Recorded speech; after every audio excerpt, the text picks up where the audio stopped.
Hey, we're live, by the way. Pardon me. Okay, we're live. Hey, welcome to another exciting episode of Northwest Brewmeister's Ride for the Tim. We're just two guys from the Pacific Northwest who like beer. I think you should too. Yeah, my name's Jamey. I'm Steve. And we're going to brew some beer and talk about stuff. I think we're off center a little bit, but we can fix that later. Is that better? There we go. You're so far from your pot. It's okay.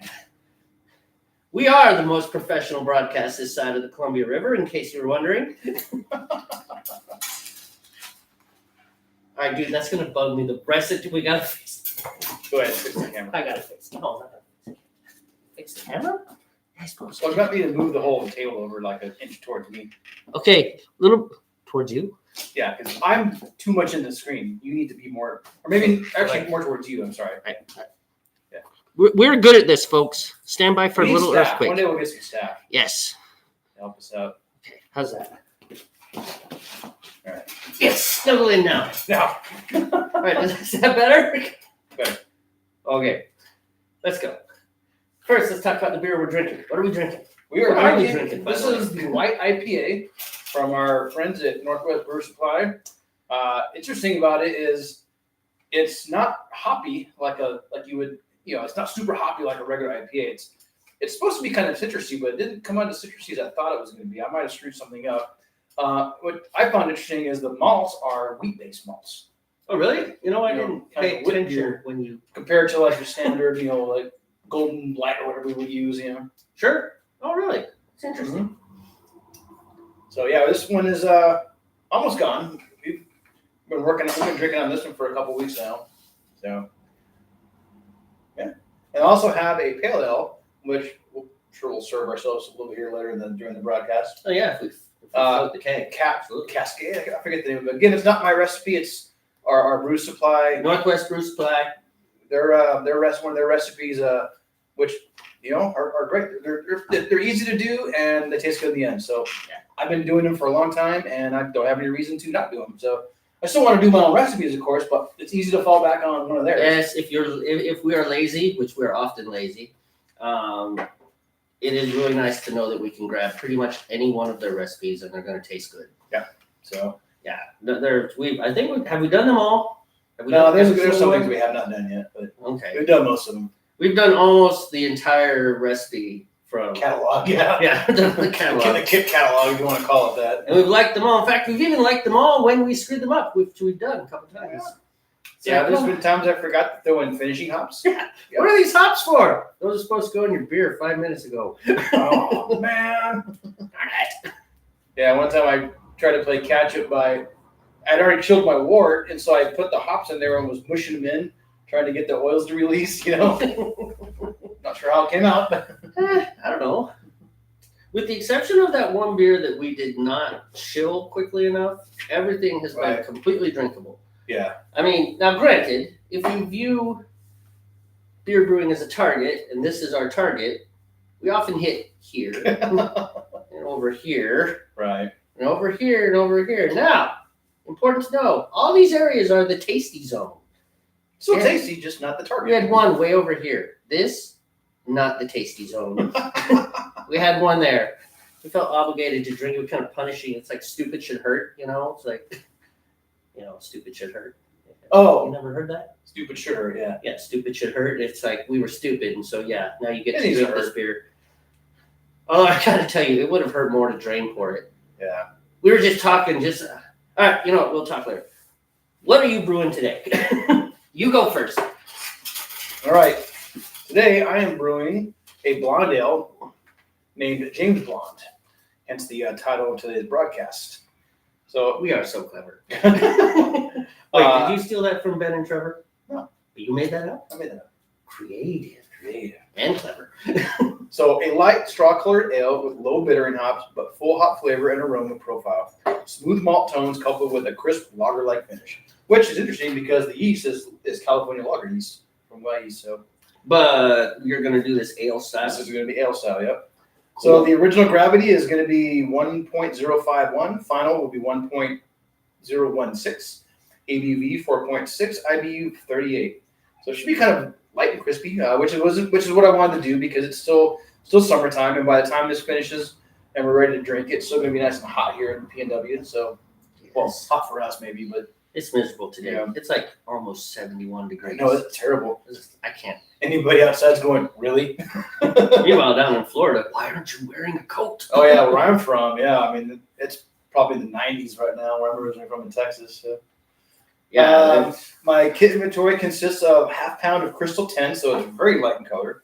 Half pound of Carapils, 6.6 pounds of Pilsen light malt extract, 1 ounce of Cascade hops, and then a total of 1 ounce of Simcoe, but they're going to go in at 2 different times. So I'm going to do 1 ounce of Cascade at the start of the boil at 60 minutes. I'll do half an ounce at 10 minutes, and I'll do the other half ounce of Simcoe at the 0. And as I mentioned before, my yeast is Y Yeast 2112 California Lager. I wonder if that's a nod to Rush. And I'm not bottling Rush, the band Rush. Aren't they Canadian? Yeah, but they have an album called 2112, I believe. Oh. Canadian. is that like Canadian there? Like from Canada. Yeah. Now that my train of thought's been derailed. So if you've seen in the previous episodes, the process is going to be the same. Slower, I'm sharing. Oh my gosh, I hate when you do that. The process will be the same as previous episodes. Not that slow. So I will start with 3 gallons of water in my brew kettle. I will get it up to temperature, which will be between 150 and 160 degrees. And then I will steep my specialty grains, my Crystal, my Carapils, for 30 minutes, trying to do my best to maintain that temperature. From that point, I will pull the bag out, let it drain, take the heat off, add my extracts, get them nice and dissolved before I put the heat back on it, and then I will bring it up to a boil, a nice rolling boil, and I'll let it boil for 16 minutes. 60 minutes. 60, not 16. 60 minutes. And then I will transfer it to rapidly cool it, transfer to a carboy, and pitch my yeast, kind of like watch, rinse, repeat, like every other episode we do. So we are so good at this. All right, I gotta find my recipe. It's somewhere in here. My recipe is actually really, really easy. Ooh, new sign in on Linux. Interesting. So, as the description of the video mentions, I hate this thing, Steve. I hate it. don't use it. I have to use it. It's where my recipe is. What do you want me to do? Actually use paper? Yeah, paper. Paper's technically dead. You're touching something dead. Dead tree. It's true. Of course, this is all dead dinosaurs if you really think about it. So right, everything is dead, folks. Kind of a morbid thought there. Dead. Bring out your dead. I'm happy. Okay, so as mentioned, there are still distribution problems. So Lagunitas is the company that brews Newcastle now. It's no longer the old English ale that a lot of older people. I'm gonna get the fire. Yeah, you need to start because you were way ahead. So, anyways, they're having problems distributing their product, and my wife really likes Newcastle, and so we found a pretty decent clone on homebrewersassociation.org, and she likes it. She thinks it is close enough to the Lagunitas Newcastle to make her happy.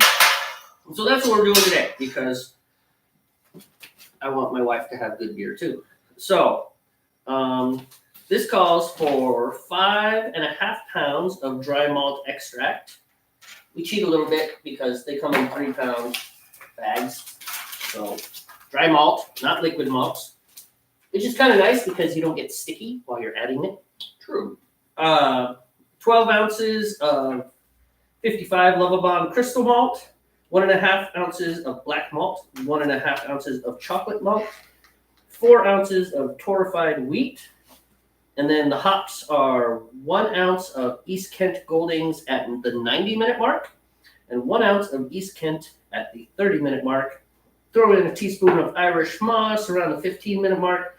And then we're using Y yeast number 1028, Special London. And then, of course, I'm not bottling either. And everything else is just like Steve said. Get it up to temperature, steep it for half an hour, You're gonna need that. establish your rolling boil. Well, I mean, add all your fermentables, establish your rolling boil, et cetera, et cetera. So that's pretty easy. And that's 5 year. And we've done it many times before. It's turned out good. I'm pretty excited because I've scored a free kegerator, which I'm not actually going to use as a kegerator, but I am going to use it as a temperature control fermenter. Fermenting zone environment. Right. Because we were discussing one thing Steve noticed about a lot of our beers in the early days of when we brewed was that they had I never noticed it because I don't have quite the sensitive palate that Steve has, but they were, did you think it was sulfury or something? It would smell kind of sulfury to me. Right. Before we take it out of the fermenter and rack it or whatever we do, it just had kind of an eggy smell sometimes. Yeah.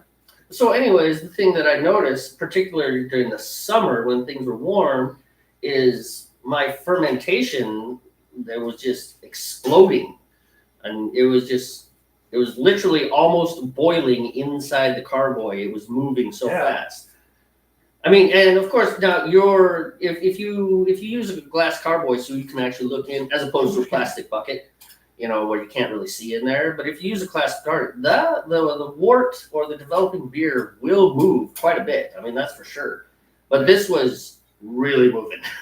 Yeah, my last batch of Resurrection, I peeked behind the curtain, and it was like a maelstrom of just activity. So have we tasted that yet? We already drank it. It was delicious. So obviously it didn't affect your beer at all. That was great. The last batch of Resurrection Ale is what it was. So nice. So I obviously have a great memory. This is why we take pictures of things. That's why I label my beers. So I don't forget what I have. I know it's in my kegerator right now. It's beer. Yeah. You have breakfast ale that you're not happy with, and I don't know what else you have in there. So that's all I know of. So I think that's why I'm kind of happy to get the kegerator, because I think my breakfast ale doesn't taste the same as the last one because it got warmer. Right. And so it fermented warmer. Environment, yeah. And I know when I chose that yeast, which that reminds me. I started carbonating a lager. One of our suppliers' recipes again. I forget the name of the lager.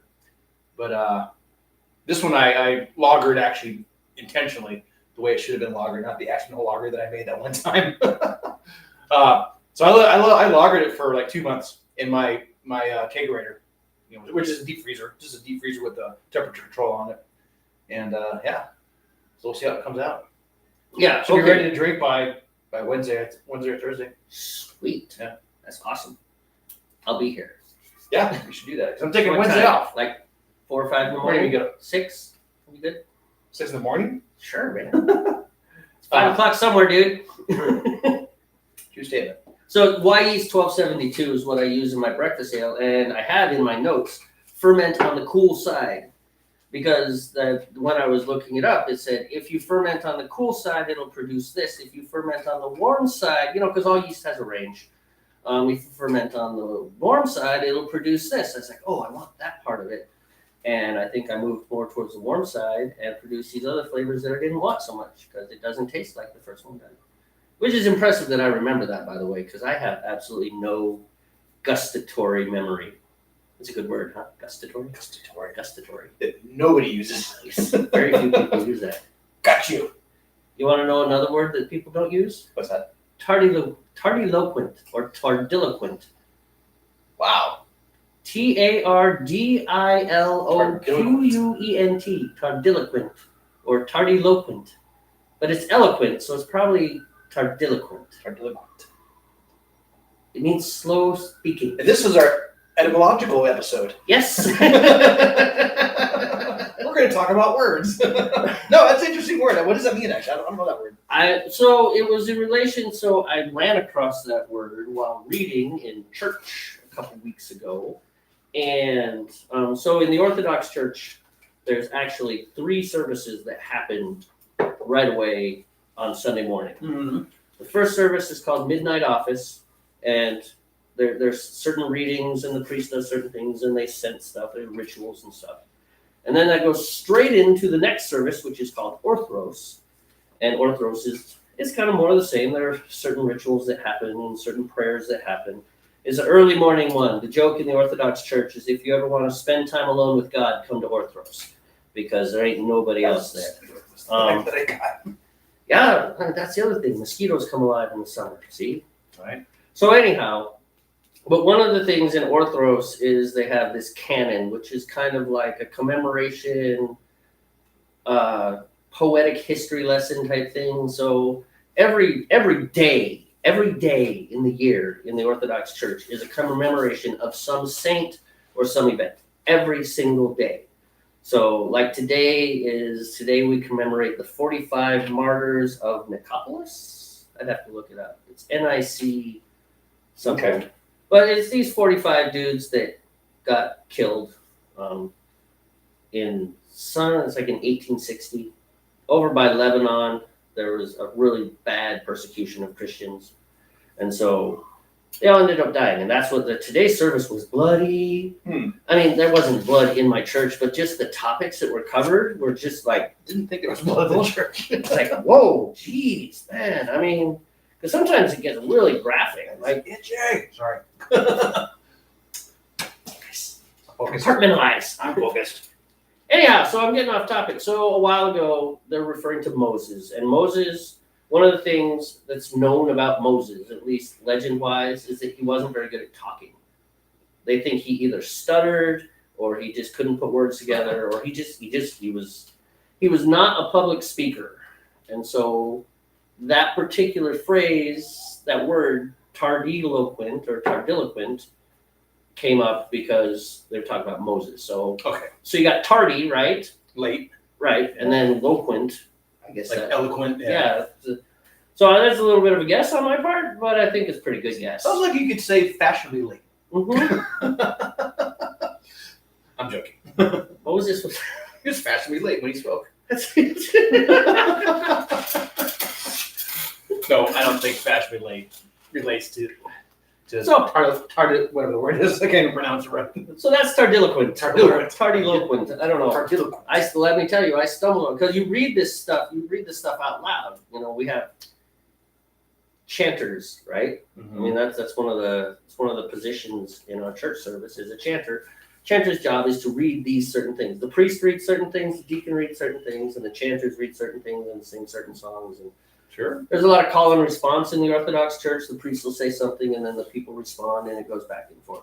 It's what's called high liturgy. You know, it's very scripted. This happens here. This happens here. This happens here. I will tell you one thing though.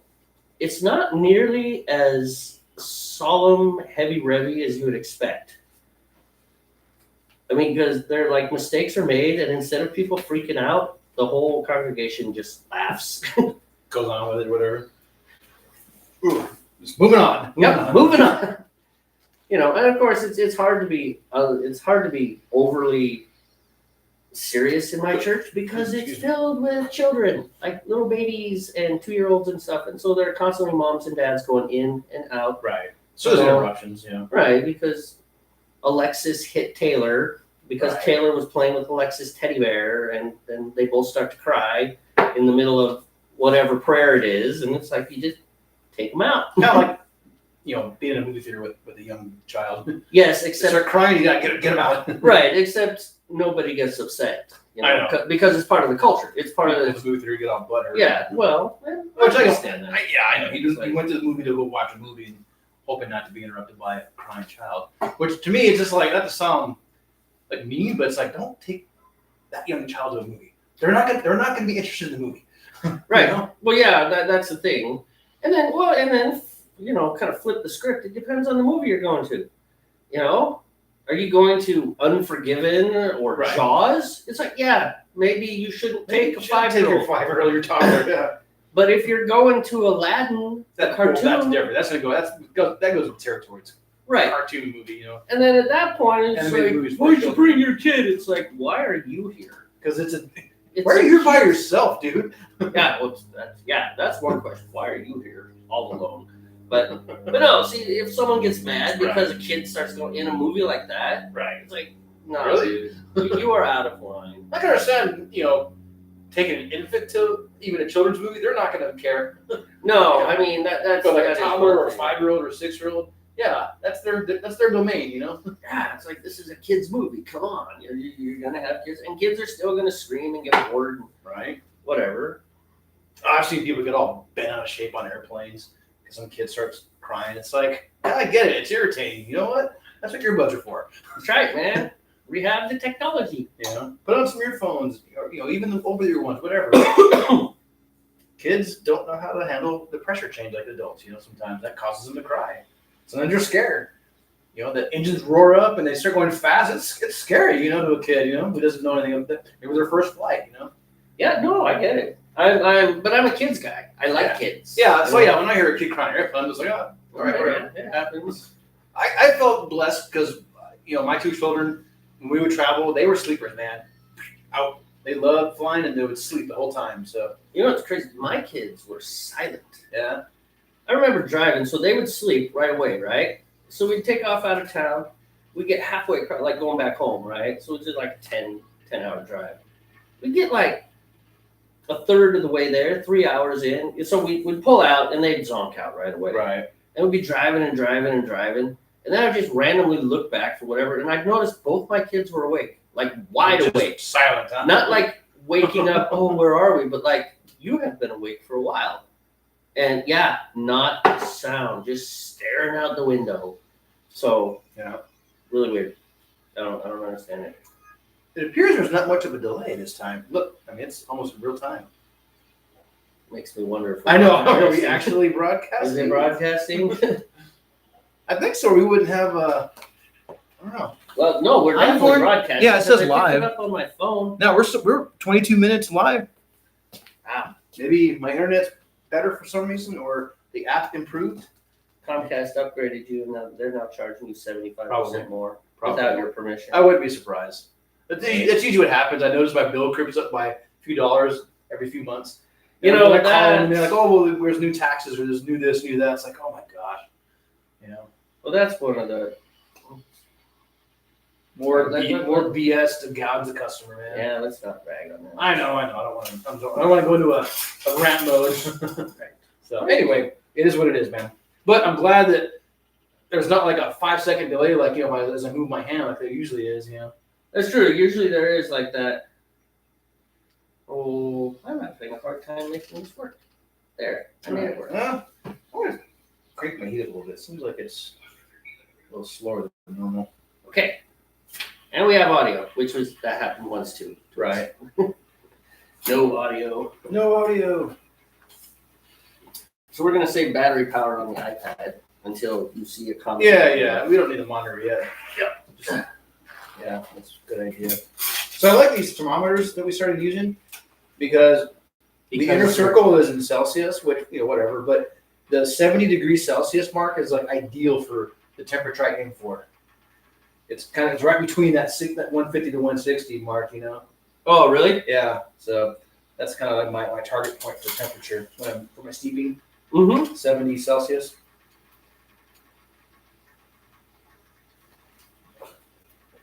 All right. We obviously need another wart chiller. We just start at the same time. We could make one or buy one. Probably cheaper to make one. Mine appears to be homemade. The one that was given to me You think so? appears to be homemade. Yeah. Well, I got gobs of copper tubing at work. Gobs of it. Yeah. We can buy it in 50-foot rolls. I and need stuff. copper wire. Or stainless. Would stainless work? I don't see why it wouldn't. There's something to fix I mean, mine. these are where- stainless, aren't they? Or they're Yeah, supposed to be? supposed to be stainless. They're probably more of an alloy, but Yeah. you know. But they're supposed to be stainless steel. Yeah, I guess stainless steel wire would work as well. Which I have some at my job, but it's too thick for what we need for to fix the little coily springs on mine that broke. Mm-hmm. What I need is like like 47,000 safety wire thickness, but in either copper or stainless. I think I have some. Yeah. Okay. Yeah, I'm not sure if it's stainless though. What was that? I don't think it would matter, would it? Well, I'm just what. Stainless it is would food rust. grade. Oh yeah. If it's not stainless, it will rust eventually. The stainless is typically food grade. You know. Yeah. Well, and the biggest thing is just like rust in your beer. I don't think that would be very good for the beer. No. Tell us what you think. Yes, leave a comment. Leave a comment. Is rust okay for it beer? in the comments. Leave it in the comments. Yes. Yeah, they always point. Leave it down in the comments. It doesn't work quite the same here though, because it's like we're so far away from the camera that it looks more like we're pointing at the floor. I know, right? Because we're pointing at the floor. That's I okay. think it's part of the motion too. You know, they do that. It's Or like they point up there, they point over there. Yeah, they kind of point out and up. Yeah. It's all those hardcore A link will appear here. Influencers. Influencers. We're influencers. Right. I mean, we're not influencing anybody in particular, but you never know. You never know. I mean, somebody might be influenced to not watch our channel. That would be sad. Possibly. So far, it seems like people are okay. I wouldn't be surprised if we offended a couple of viewers. Oh well. Especially on the rant and rave shows and ones where we kind of go off topic, like way off topic, you know. Yeah. So sorry, but I don't we'll try to stay focused. Yeah, we'll try not to get too. Yeah. I mean, you can't be too vanilla because then it's boring. No. I don't mean that. I just, the white IPA edition. I really ranted on that one. You did. I just sat here. I was triggered, and yeah, I should have handled that better. So I'll admit that right up front. Woosah. Beer sauce. Beer sauce. So what you're saying is we should drink like 4 or 5 before we hit go? That's a really bad idea because that's not a good idea. Yeah. Last time we once drank too much while brewing and before, and that was a disaster. Yeah, those beers were terrible. In fact, we had to get my wife to read the instructions to us because we were just so schmammered and just being goofy. I think we have a participant. We do. I'm logging in. So you keep talking about what idiot. So this was like 3 or 4 years ago. No, I wasn't even in. Oh, dude, this was like 8 or 9 years ago. Oh. Yeah, we were all schmammered, having a good time trying to brew, and my wife had to read the recipe instructions to us because we were just all stupid about it, you know. We were basically. And in the end, that beer was not good. I think we even drain poured that one. Yeah, we did. We totally screwed it up. I mean, so we vowed ever since then we would only drink a couple beers and just kind of pace ourselves until we were at a certain point in the process, you know. Who do we have? Nathan. Hey, Nathan, welcome back, man. You actually haven't missed much. Really, let's be honest, dude. You've never missed much. Hey, but we noticed you in under 10 minutes this time, though. Yes. Yeah. Yeah. I mean, so we explained what we're brewing, which is I'm doing a blonde ale, and Jamey's doing his clone of Newcastle Clone. Right. So Steve's starting first because mine is a 90-minute boil instead of a 1-hour boil. I'm almost at 10 too for steeping. And since we only have one wort chiller, we kind of have to time. Yeah, we stagger our stuff so that the wort chiller is available.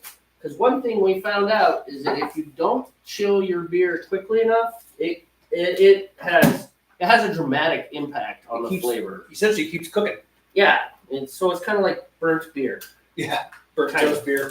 Burnt toast beer. Which I've had burnt toast flavored beer before. The friend of mine that got me into brewing, this was back when I was stationed in Japan. He made an oatmeal stout, and he didn't warn me. He wanted to see my reaction. He's like, "Here, have a pint." So he gives me a pint of this oatmeal stout that he brewed. I'm drinking it. He's watching me intently. I'm like, "Why is he looking at me like that?" You know? He's from Maine. He's like, "What do you think?" He had that kind of Maine accent, you know. I was like, "Tastes like burnt toast." He's like, "Yeah, I thought so." And what he had done is he misread it was his own recipe. He misread his notes. And he was only supposed to put like half a pound of roasted something or another. But he put 1.5 pounds of that roasted barley or whatever it was, because he was an all grain guy. So he did all grain brewing from scratch. I've read that. So it tasted like burnt toast. You can overdo that one easy, and it will ruin your beer. All right, I think I am at 10, dude. I am going to tie off and put my sack in there. Double entendre, perhaps? Tell us what you think. Yeah, we're not going to offend anyone ever. That's our goal, is to never offend people. Not possible. Not That possible. spoon is warm, you think? It's been over the heat. Yeah, nice. So, anyways, Nathan, obviously we're not on Twitch today, but I think what we're going to do, I'm going to look into Restream. If you are a partner or an affiliate with Twitch, they really don't like you to dual stream. They want you to stream only to Twitch, and then whenever, Good tip. and then you have to wait 24 hours, and then you can post whatever your thing was. Toast beer, no thank you. Yes. Yeah, just a little too strong. And then after that, you're allowed to post it to other places. But apparently, the only people that Twitch really... All right, 30 minutes. Sorry, I cut you off. No, that's correct. Apparently, the only people that Twitch really kind of go after are their partners and their affiliates. Those are the people that are making money off the Twitch platform. Right. You know? Don't you dare play any kind of copyrighted music in the background either. Right.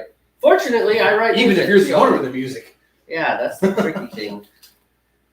That's a funny one. Didn't you say Metallica got Yeah, it happened to like that? Metallica. They were during the COVID stuff. They were doing a Twitch broadcast, playing their own music, and the Twitch algorithm flagged it as copyrighted material. And so all the listeners heard something else who had tuned into that stream. Which I find very funny. Yeah, I was like, wow. Anyway. So Nathan, earlier we were joking about the weather because here in the PNW it's about 70, 71 degrees today. Yeah, you are in Florida, aren't you? Right. That's what I was getting to. And so for us, this is hot, which I know to you, you're probably like, really? I'd love to have 71 degrees. What is the temperature like where you're at right now?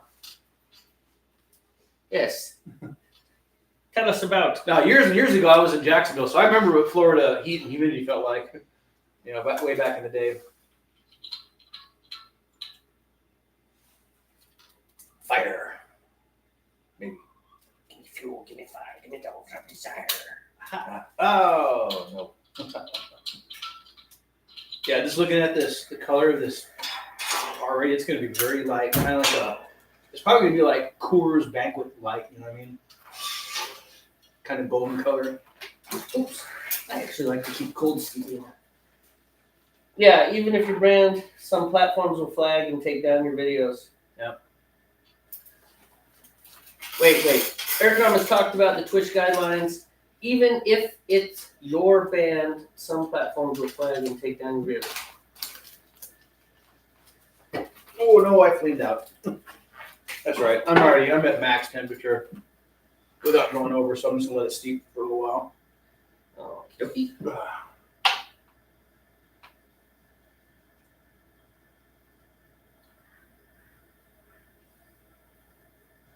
And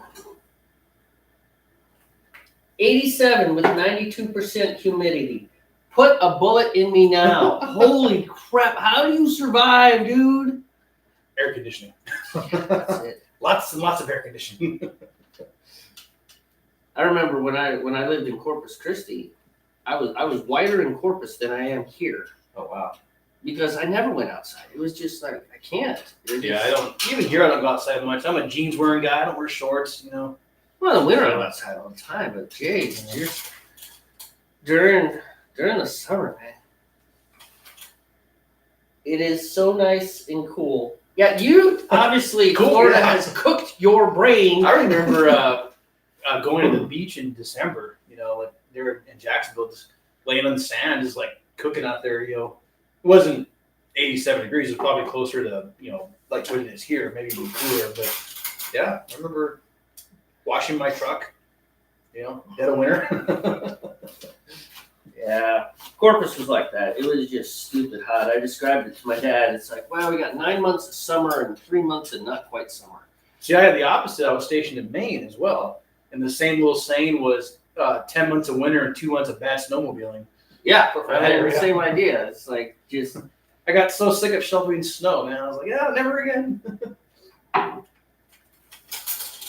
don't mind shoveling snow. I like snow and ice. Well, see, the thing here's a little caveat though. Where I was in Maine, I was with my practice wife at the time, and we lived in base housing. And the base housing parking wasn't like it is here. We have parking spots. It's just you park on the side of the road, right? And so the rule of thumb in the housing community for the base housing was if you shoveled your spot, that was your spot. You know what I mean?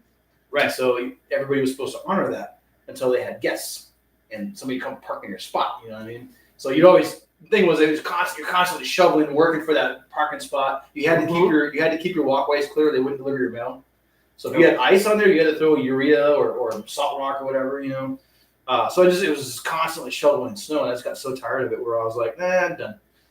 Right? Don't want to shovel snow anymore. And it was a watch. It was actually, they call it Snow King for my command. Right. If you were Snow King, you didn't have conventional watches like quarterdeck and all that stuff we would stand.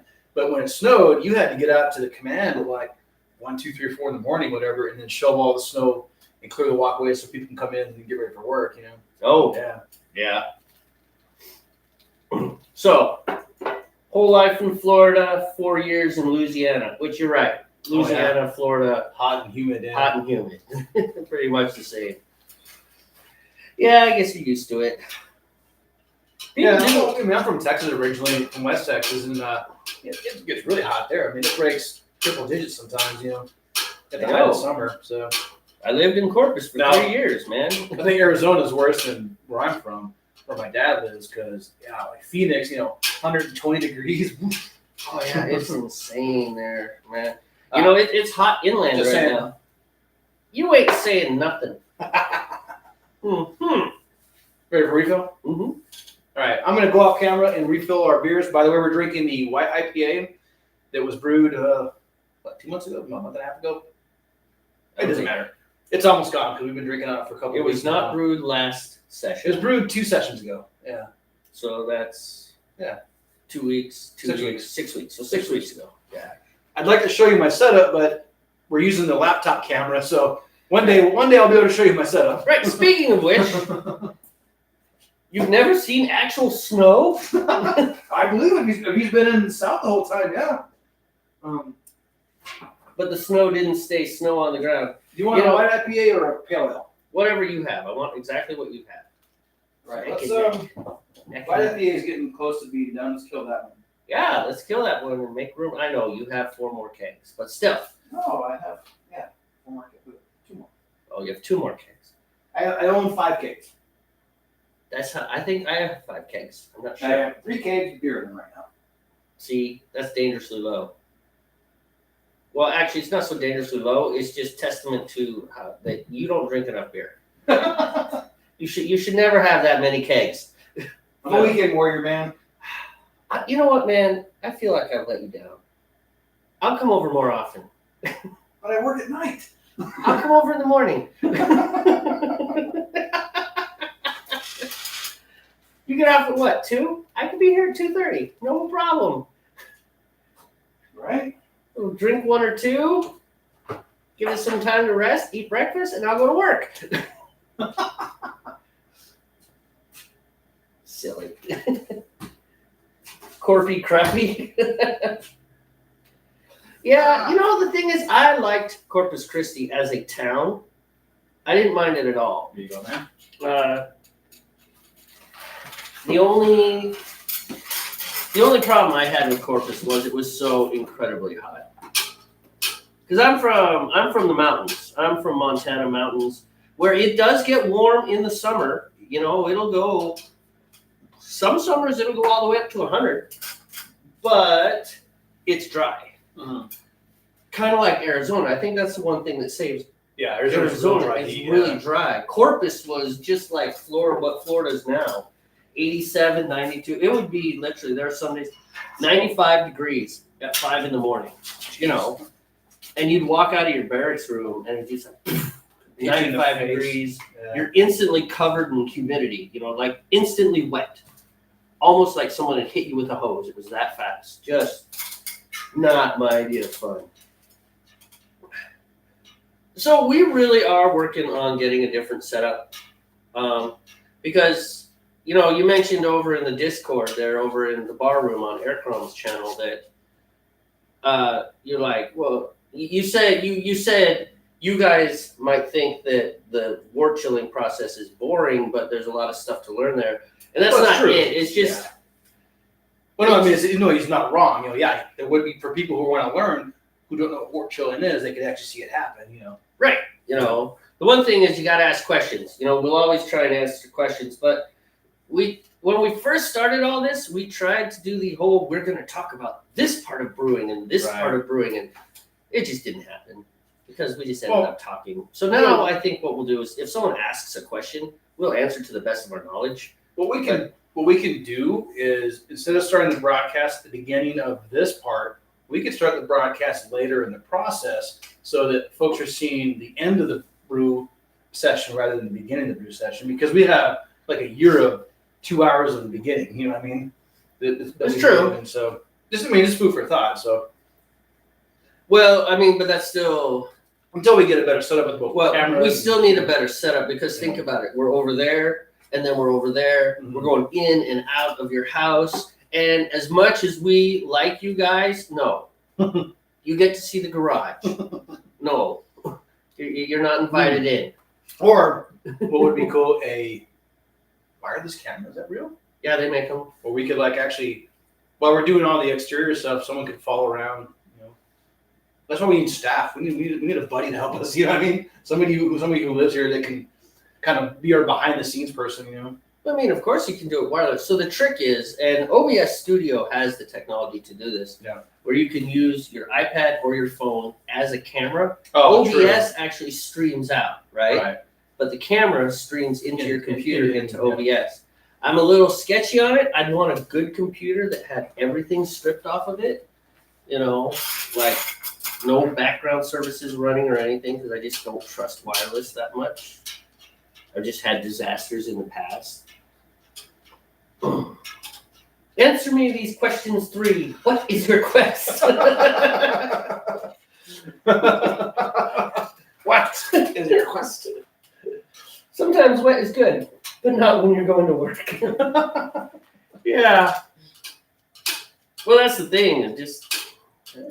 Sorry, man. I'm a dry, cold weather person. Yeah. And actually, if you've ever been in cold and humid, which you've been in Maine, so you have, cold is bitter. If there's high humidity when it's cold out, man, it'll bite right through you. Yeah. But you can put layers on and you're not coated in sweat. When it's hot and humid, once you're down to naked, that's it. That's it. And I get to work someplace where you're supposed to be naked or even allowed to be naked while working.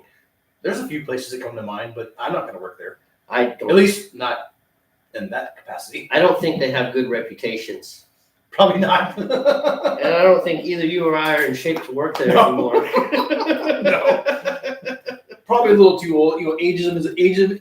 Excuse me. Ageism is real. Ageists. Those ageists. Sorry, you're too old. You're just ageist. You're right, I am. You're too old. Get out. You're too old. You're not hired. There is a niche market for you guys, but no. You broke my brass pole, dude. It was lousy construction. Your pole was weak, man. That's awful. Why do we go there? What? I don't, we can't even blame Nathan. It's just, how did naked? Hot! We can blame Nathan. That's right. 87 and 95% humidity. Yes, it's your fault. I think I need some fire again. Yes, no, we don't have the body types for those places anymore. I'm working on it, though. I lost 5 pounds. I feel good about that. Yep. Might have just been a good poop. At our age, yeah. Oh, man. Pants fit better. No, it's frustrating. It's frustrating because how long have I been riding my bike to work? At least a month, if not more. Oh, it's more than that, man. Yeah, so I ride my bike to work. It's 8 miles one way, and there is 700. Uphill both ways. Yeah, actually. It's not. the whole way uphill. Well, there is so With snow and ice. not yet, but I plan on. I probably won't drive. I probably won't ride if the snow sticks and it's icy out. Not because I'm worried about that. I'm sure I could get studded tires for a bicycle. I'm just worried about some idiot in a car. Right. We get up here in the Pacific Northwest. It's really snotty slick because it doesn't really get that cold, so it'll melt and freeze, and you'll get like coldness on ice, and it just gets really slick. And lots of people up here don't know how to drive in the snow and ice, and so They don't know how to drive in the rain, and this is like the rain capital of the country almost. You know. I know. Yeah, we have the only temperate rainforest in the world. Yeah, out on the Washington Peninsula, there is a rainforest. It's the only temperate rainforest in the world. Wow. I mean, all the other rainforests obviously are tropical. Is it a national park? Yeah, it is. We looked it up. It was probably on the OP. I imagine, right? Yeah, that's what I said. It's over on the Olympic Peninsula. Oh, okay. You say that. Yeah. I wasn't paying attention. That's all right. It's okay. I'm used to it. I wasn't paying attention to you many times, as is evidenced by the fact It's that like I my asked children. dumb questions. They don't pay attention to me either. Poor No, it's Steve. okay. Poor Steve. But no. So, anyways, riding on snow and ice doesn't bother me.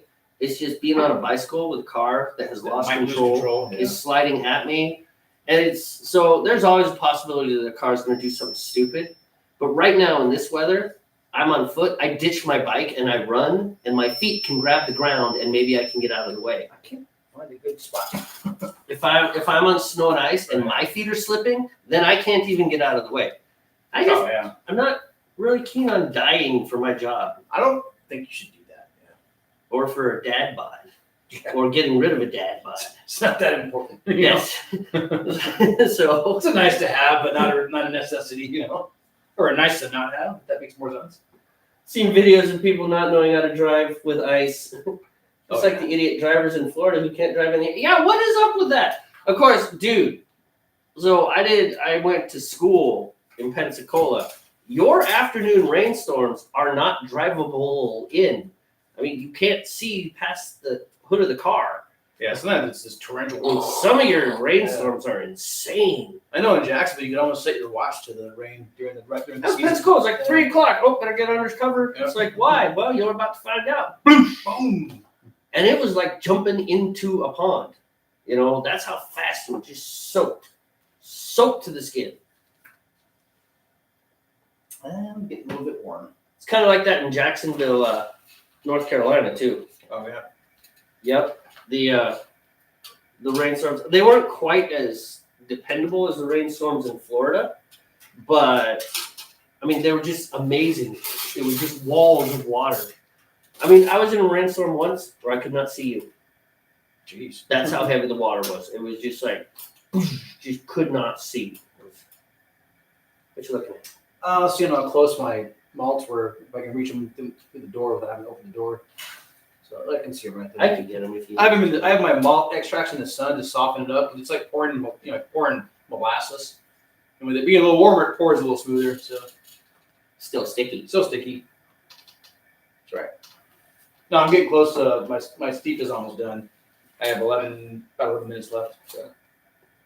So going back to technical stuff and just like news you can use type things. Although you can use. you can't really use this news. You can just kind of know it. Right. We're definitely going to try and figure out something where, maybe we'll do that idea of starting the broadcast after we've done this part. Just kind of change it up a little bit too, And we'll go to the wort chilling part. Well, we'll probably have to set it up to where things are kind of in line, so where we can do the wort chilling in here in a sense, but just aim it out the garage because it's going to spray a lot of water when we do it. So You just attach a hose to it. Maybe use a hose clamp or something to keep it from blowing Yeah. off the end of that thing. yeah, because the hose I do have always blows off. So our wort chiller.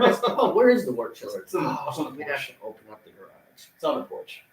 So, anyways, we will show you Maybe the wort next chiller. time. Maybe next time. It's this big coil of copper. Anyways, it's got an input and an output, and on the output used to be this vinyl hose.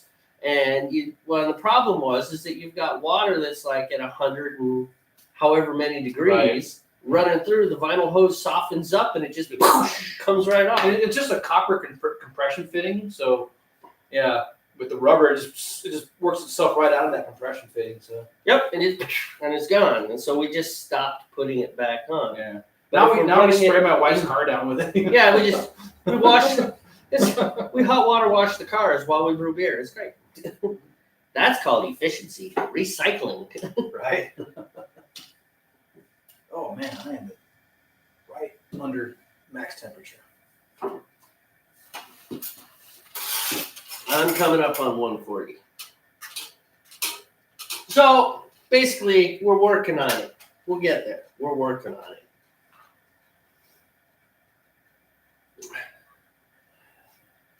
So what else is good? What's that? I said, what else is good? What else is good? Chocolate. I mean, chocolate. That's good. This guy.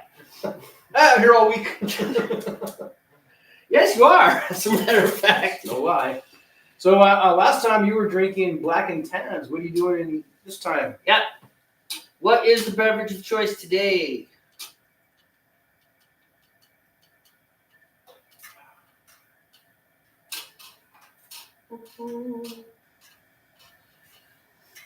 We really do need like a 95-inch TV so we can just look at the behind comments. everything. Yeah. The big monitor. Yep. 95-inch. Wow. I just threw that word out. Frank's 2,000-inch TV. You ever heard that one? No. It's Weird Al. Oh, okay. It's good. Weird Al. Yeah. Weird Al makes fun of video entertainment a lot. And not in, like, it's funny, but it is definitely, you people need to not look at your screens as much. If you just pick up with the amount of, he just makes fun of it. Like his whole UHF movie was pretty much making fun of it. Oh man, I haven't seen that movie in so long. That was a long time. Years since I've seen that And movie. you know what's crazy is he was making fun of excessive screen time before excessive screen time was trendy, you know, to have psychologists and folks talk about it. Right. Almost there. After you do this, you could just live stream what you can on Aircrom Discord, and together we can figure out what people want to see and how to view it. Yeah, I know what he's talking about. When I play some of my games with my friends, we'll do the video through Discord. So you just do live. So what you do is you go into this way I do. There might be another way that Nathan knows, but the way we do it is we go into a voice channel, and then you just turn on there's a little button you can turn on your camera, kind of thing. So now the resolution isn't that good, so I don't know. At least not my camera sucks. So maybe. I wonder if you can restream to a Discord camera. live. Yeah, I know what you're talking about with the Discord video stuff. Yeah, that's the way I've done it, but there might be something else that he's talking about. We could figure it out though. You can share your screen. You can do that, and you share your screen, and you can. There's a link to that. You can post on Twitch or whatever. You can stream it to your Twitch. Just one girl that used to game with us. She would share her screen and put it on Twitch, on our gaming Twitch channel. So she was only streaming to Twitch, but then in Discord she was sharing her screen. Yeah, she was in our Discord channel and our voice chat, and then we'd all have our cameras on, and she would share her screen, which would like create a link or something, and then she was able to put that on her Twitch or whatever. So it was like all these multiple stream kind of things going on. It was interesting. Shenanigans. You have hot holders? No, but I can get some. Or gloves or anything? You can. I think under those fishing poles, there's like some old work shirts. It doesn't matter. Just, can you see my flame? You have flame. Okay. Are you trying to kill it or what? I'm trying to bring it down. Yeah, you're like in the blue right now. You have just barely any flame. Okay. I'll leave it right there because I'm at 150. Yeah. I mean, you are not in the Discord. Shame on you. I am in the Discord. Maybe I'm not in the Discord. Maybe I don't. I've never been in invited to the that Discord, so I don't know. Not the one. Not Dan's channel. Well, it's actually Or Peter's. Peter's channel, excuse me. Peter's channel. Maybe we should fix that. Well, I think he's more your friend than mine. I mean, I've only ever talked to him through a broadcast here, you know. I don't Well, know. yeah, but the Aircom channel, I mean, it's a little bit broader than that. Gotcha. Like, I don't think it's just for his close friends. I mean, well, for example, I mean, Nathan, have you ever met Aircom face to face? I don't know if Nathan has ever met. Oh, he just has Because your tie-dye shark over there, I know, I'm just kind of waiting. Yeah. So, anyhow, yeah, I'll invite you. Okay. I'm sure Peter will let you in. Well, I'll join. Yeah, you're my friend, therefore you are acceptable. And if not, I'll just have to fly to England and thump Peter on the head. Why can't my friends join your channel, man? What? You don't like Americans? Or only certain Americans? You're American. You're elitist American. Hey, we only like certain Americans over here. I'm sorry. You're just not our cup of tea, old chap. You're calling old there, Limey. All right, man. I am less than 4 minutes, or excuse me, less than 3 minutes. I'm getting close, dude. So. Well, I went ahead and started my timer, so. Oh, that's good. And I'm floating Well, right I'm around the I need to grab 150 mark. those malts, man. Here, I'll do that for you. Okay. I just got those real quick. I can definitely reach them. You just gotta do the little kid thing. Reach under the door. Right. I'm hoping by putting them in the sun, they'll soften up like we usually put them in water, hot water to soften them, but it's nice and sunny today, so. They feel, you know, Oh, okay. they feel good. So what I'm holding here is pretty much 3.3 pounds of liquid malt extract. It's kind of like honey, molasses, that kind of consistency. And essentially what it is, it's just the sugars that are going to go into the wort here. And when the yeast does its thing, it's going to eat the stuff, and the byproduct's going to be the alcohol. Well, don't forget that Nathan brews meat. Oh, he does. That's right. Yeah, That's never right. mind. So you don't have you don't. I have forgot to, about that. My apologies. Yep. You already know that process. You do not have to go too Barney style. on this. Right. I forgot he brewed mead. Yeah, because remember he was giving us advice mainly for you because you were the mead guy. Some advice on things. Yeah, trust me.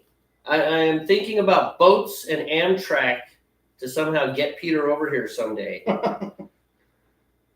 Okay, so Nathan has never met Peter face to face. Yeah, more obviously to your vibe. So My point being that it's not like it's not exclusive. right. I mean, it is a pretty big channel, and it's. I mean, there are definitely some people that are online contacts only. There, I can just Right. tell. Yeah, that really There we go. sucks for poor Peter that he can't fly. I mean, because everybody wants to come to America. Come on. Coming to America. It's a good thing we're not on Twitch. They tag us right there. Bam, you're done. Copyright violation. Like, seriously?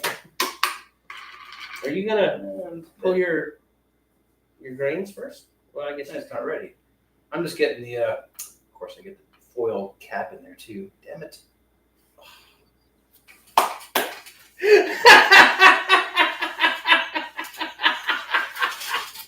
Don't you dare flick that at me. Not a booger.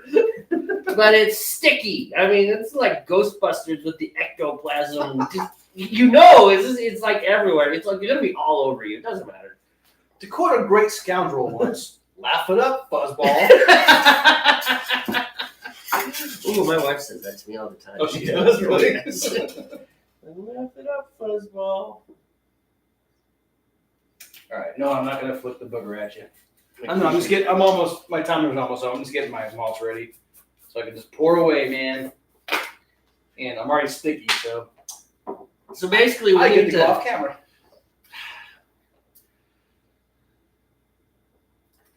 I'm so lonesome, I What were you saying? can cry. I'm just saying, we got to figure out a way. Peter has a thing. It's some sort of thing with his legs. It's a circulation thing, but basically, he cannot fly. Oh, the pressure change messes with it? I think it's the sitting. Oh, that prolonged sitting? Yeah, that makes sense too. Yeah, I think that if he could like actually lay down, so maybe Right. if he flew first class, You know, so we obviously need to find a way to make Peter rich. I think my favorite way of making Peter rich is to make myself rich and then just pay for things for him. There you go. I'm down. That'll with work. You I can pay also- for my things too. What? You can pay for my things. Yeah, I'll pay for everyone's things. Yeah, I would love to be that rich. Just randomly pay for people.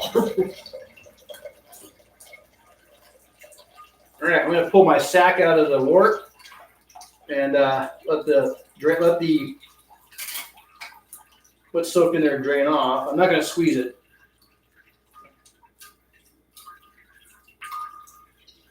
Kind of like a tea bag. You're not supposed to squeeze it, apparently.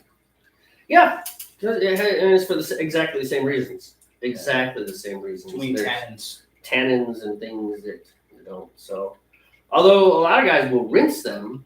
Yeah, they kind of do a mini spark sometimes. Yeah, but we don't. I don't. Yeah, I just let it run off, and we're happy with that. So don't squeeze your sack. You're just Push the envelope. Yes, you are. Push the envelope. It's fun. All right. These chickens love the grains that come out of here, by the way. Yeah, we feed this. I have chickens. We feed it to the chickens. Okay. Now that that's done, I'm gonna add my malt extracts. I need those gloves or whatever. You can. Are those t-shirts? Those should be old work shirts. I use them as rags now. So Oh yeah, that's perfect. they're my shop rags. You know? All right, malty extracts. Do your thing. That'll be perfect. I just need something because these handles are freaking hot. I need to move it over so I can see the flame because I am going above the high level. Okay. That should work right there.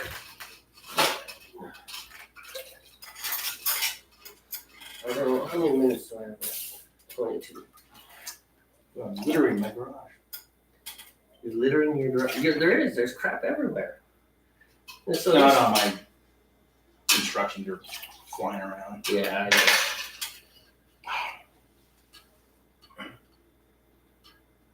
All right.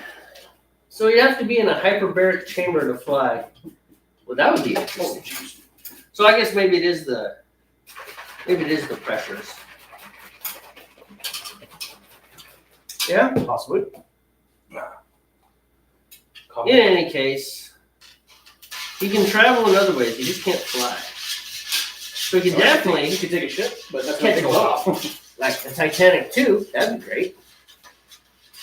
And then he could catch Amtrak all the way across the United States because you know they have such a great record.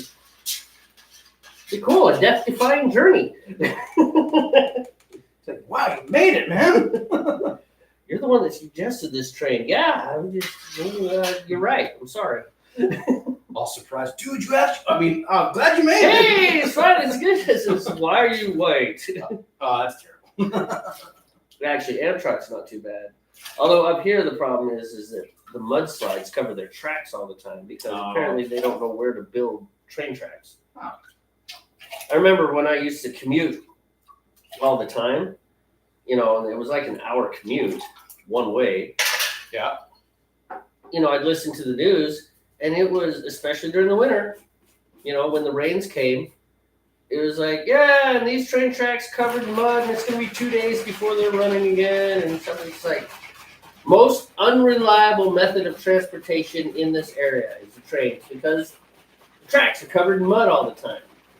And not like just mud, but like, No, like buried. yeah, they're buried by a mountainside, Ooh, that's warm. right?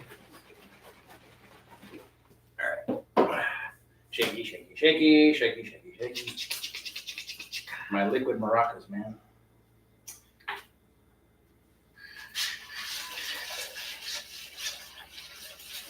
All right, hopefully this time I didn't scorch the bottom of my brew kettle, which I cleaned up already, but twice in a row I've scorched the bottom of that brew kettle. Did you turn your flame all Yeah, the my way thumb's off? off this time.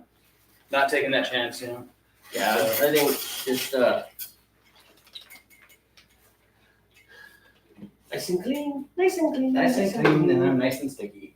All right, I'm gonna have to go clean up go here. wash your hands. Let me get my fire going. Because I know I hate being sticky. Get everything good. Hate being sticky. It's all nice and dissolved. Let's see what I will do.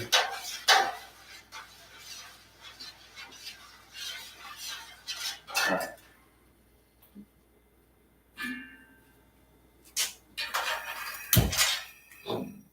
Flame on! Alright. Fire. I'll watch you later. Alright. Excuse me. Alright. See you. See ya. Now I'll just sing lonesome country songs till you're back. Okay. No guilt. He's not even affected. But yeah, so whether we build a studio over at my place, because I got a basement where we could probably pull it off, and it's got a sink right there, or something, we'll figure it out. I would like to just keep the camera rolling for the whole process. But the difficulty is there's so much movement that happens in the last stage of the brew process, because we go over there and chill it, and then we bring it inside. And one of the difficulties with Steve's house, of course, is because his family's in there doing their thing, and so we're usually dancing around his daughters and his wife and stuff, which is fine. We all get along, but it's not exactly the best video environment. So we'll figure it out. It's work in progress, especially now that someone actually views this thing. So back to the brew, the malt stuff out of the white jar you just dumped in. Can you make that mixture yourself and not buy it pre-made? Absolutely. In fact, I have snaps. hey, come explain to Nathan all about all grain brewing. What? You have a couple hours? Give him the distilled version.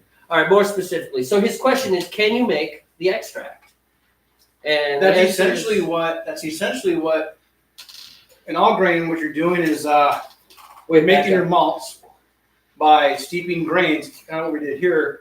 Now the extract is just partially dehydrated. So right, that's what turns it into syrup. right. But with your all grain brewing, you're making your own malt. Just like what I put in there, it's just someone did the work for me, essentially. Yeah. Kind of basic version of that. So if we were to start at the very beginning, where we work with just grain, the first thing you do is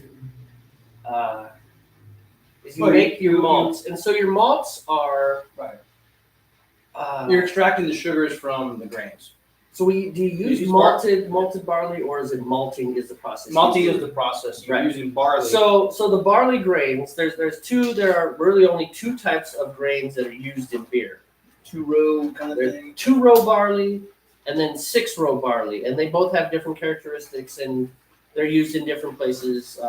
Europe has a different view on things. America has a different view on things. But you take those barleys, and they've been germinated, so they're actually starting to grow. That's the commercial malting process, not what you do here. Right. So, but you get your barleys. You get your barley and however much you want, and it's a lot more grain than what we use here because you're making that thick syrup. You make that, but you never distill it down to the syrup form. You keep it in a really liquid, watery form. But yeah, you basically put it in a certain temperature water. Well, basically exactly what I'm doing here. What you're doing is you're soaking grains at a certain temperature for a certain amount of time, extracting sugars and starches, and then you drain that liquid into another pot, and that's your malt. Essentially, what this stuff is, it's just the difference being is this is already partially dehydrated. So right, so it's easier to transport. So the answer to your question is yes, absolutely. In fact, that's what most all grain brewers do. They make that stuff all themselves. Yeah. Yes. Did you transfer? No.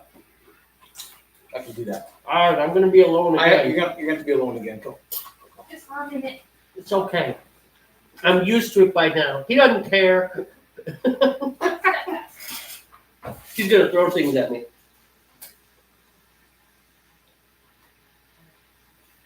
Okay. We actually have the stuff to make it ourselves, but we just picked it up. It requires a little more gear, and it requires a lot more time. Like the broadcast would go from 2 hours to 6-7 hours, which is a long broadcast.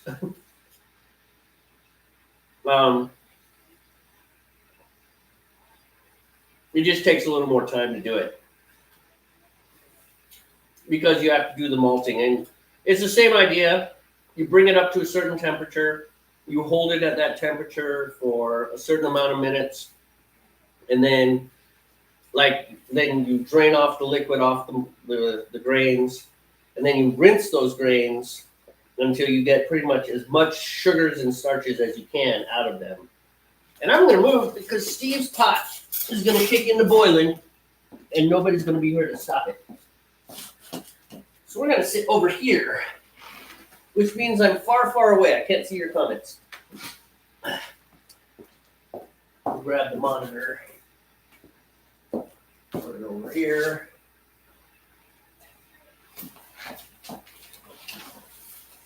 Stop being lazy. We're not lazy.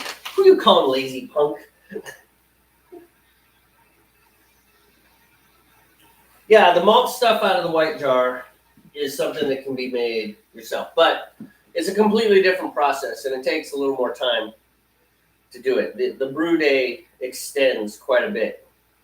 Like, we can do this, like, when all is said and done, this takes about 4 hours. Obviously, we only broadcast about half of that process. Because after this, then we have to boil this for an hour. Mine boils for 90 minutes. But that is another stream that can be a separate thing in teaching how to do this. Yeah, I mean, we could. I mean, it'd be one of the things. Maybe we just break them in. It's like, hey, today on Northwest Brewmeisters, we're going to do the first half of all grain.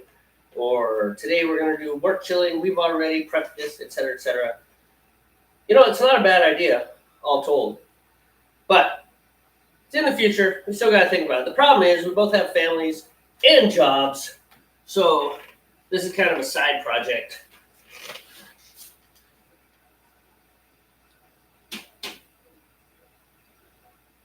I'm just watching it because we've had problems with stuff boiling over in the past. Because contrary to the saying, a watched pot very much will boil.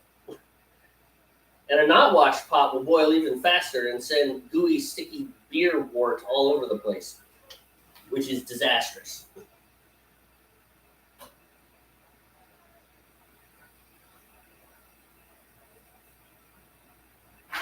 All right. Business is done. Okay. I was just making sure that your pot didn't explode. Because that's happened in the past. Yeah, maybe once or twice. Yes. Boil over is not fun. I remember you were not happy. Oh, you were slightly displeased. I was quite pissed, actually. That's another way of putting it. Yeah, I was. You expressed anger. I'm only at 182 degrees, so it's not boiling yet.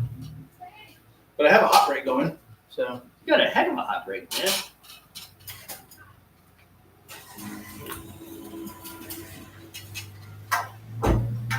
They're gonna go get hair dye. Hair dye? For my sister-in-law and my daughter. Yeah. Whatever. You want to talk about Benadryl Pumpernickel? What is that? It's a really bad murdering of Benedict Cumberbatch's name, just for fun. I thought it was bread with Benadryl in it. Pumpernickel is bread. It's very dark German bread. Yeah. I suppose you could put Benadryl in it. That'd be kind of weird. Sleepy time bread. Right? Anyways, Doctor Strange. Multiverse of Madness. Wow, was No that interest. bad. No interest. Oh man, my kid drank. It was horrible. Jeez. I was so disappointed. Yep.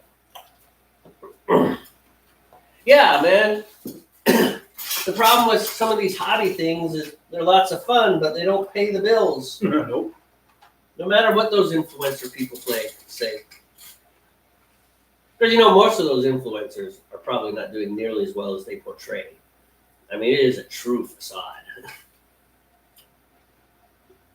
Yeah, I wonder that sometimes. I don't have TikTok. I don't have any of the big stuff.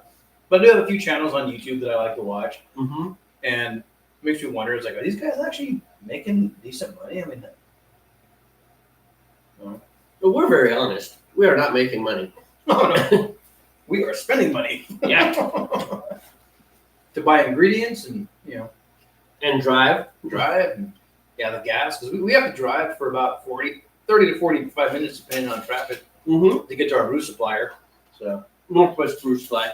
who are not sponsoring us by.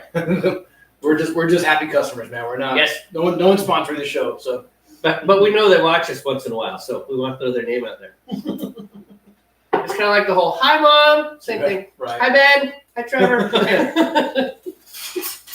You guys are cool because You're awesome. You supply everything that we need to make beer. And you are. And actually, I mean, all jokes aside, they have given us some really good advice. Helping us figure some things out. Because a few times, Jamey and I have done our own recipes from scratch, and sometimes they need a little tweaking. So. Well, actually, every single one of my recipes has tweaking that was advice from them. Yeah, and then same with mine. Like, I'm glad I changed that British chocolate malt. Changed to the British chocolate malt from the regular Yeah, chocolate malt. because I thought it brought out more flavor of the Resurrection Ale in the end. Which Mhm. I think I'm gonna make that for my first fall beer, for my Okay. autumn beer. Yeah, Resurrection Ale is coming back. Be the fourth time making that one. So But what kind of cheese do you put in the American grilled cheese sandwich with pumpernickel bread?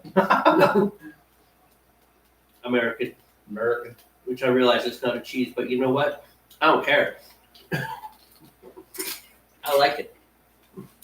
I don't really need this. No, Hot. for one thing, with the amount of solids and different things that are in there, Mm-hmm. it won't. That does not even go up to the boiling point of whatever. That has to get hotter than 220 to boil. Right. And this only goes up to 220. Let me get my timer set properly this time. All right, my timer is ready. No, I think I'm getting pretty close. So, Got your hops ready? thank you. The thing is, I read one guy actually, and I do that, especially with this one because it's dry malt, and dry malt for some reason is so foamy. I don't add my hops until I have the boil controlled. Yeah. No. And I don't think Good that point. hurts anything. Like 2 or 3 minutes to control it. So my first set of hops is going to be some Cascade. They're going to go in right when my boil stabilizes. They're going to go right in there. Full ounce. Whatever cheese you have on hand. Nice. Would you like a hot pellet? No. Why? Why do you get away? Get back. Because it's fun. Want to talk politics? No. Haha. See? Okay. Touche. No politics. No politics. Would you like to talk about something else controversial? Depends what it is. What is it? I don't know. It's mainly politics, so I guess not.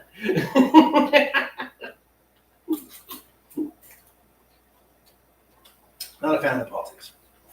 Nah, I love politics, but not here. This is about brewing and everything else we talk about in politics. We talk about politics sometimes. I know, but try to avoid that. 'Cause And you tend to go off. You're right. I don't want to No rant and rave and vent and all that stuff. This is meant to be a fun show. Not listen to Steve bitch about stuff. Again, we can do one thing that's funny.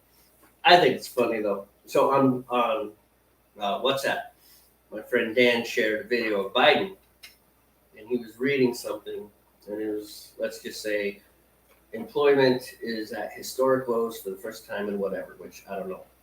I forget the direct quote, but the idea was he was supposed to read it, And then he was supposed to repeat it for emphasis, right? And they put that on the teleprompter. You can tell. And Joe, He said repeat for emphasis, didn't he did not say repeat for emphasis. He said repeat the line. He was like, and employment is finally at historic lows. Repeat that line. And then he kept going. Okay, that's not going in politics room. That's just making fun of the president. Well, everybody has their thing. George Bush. We'll pick on George Bush. And he fully admitted this. He's like, yep, I've been known to mangle a syllable or two. Syllable. But he did. He said things weird. Like, what?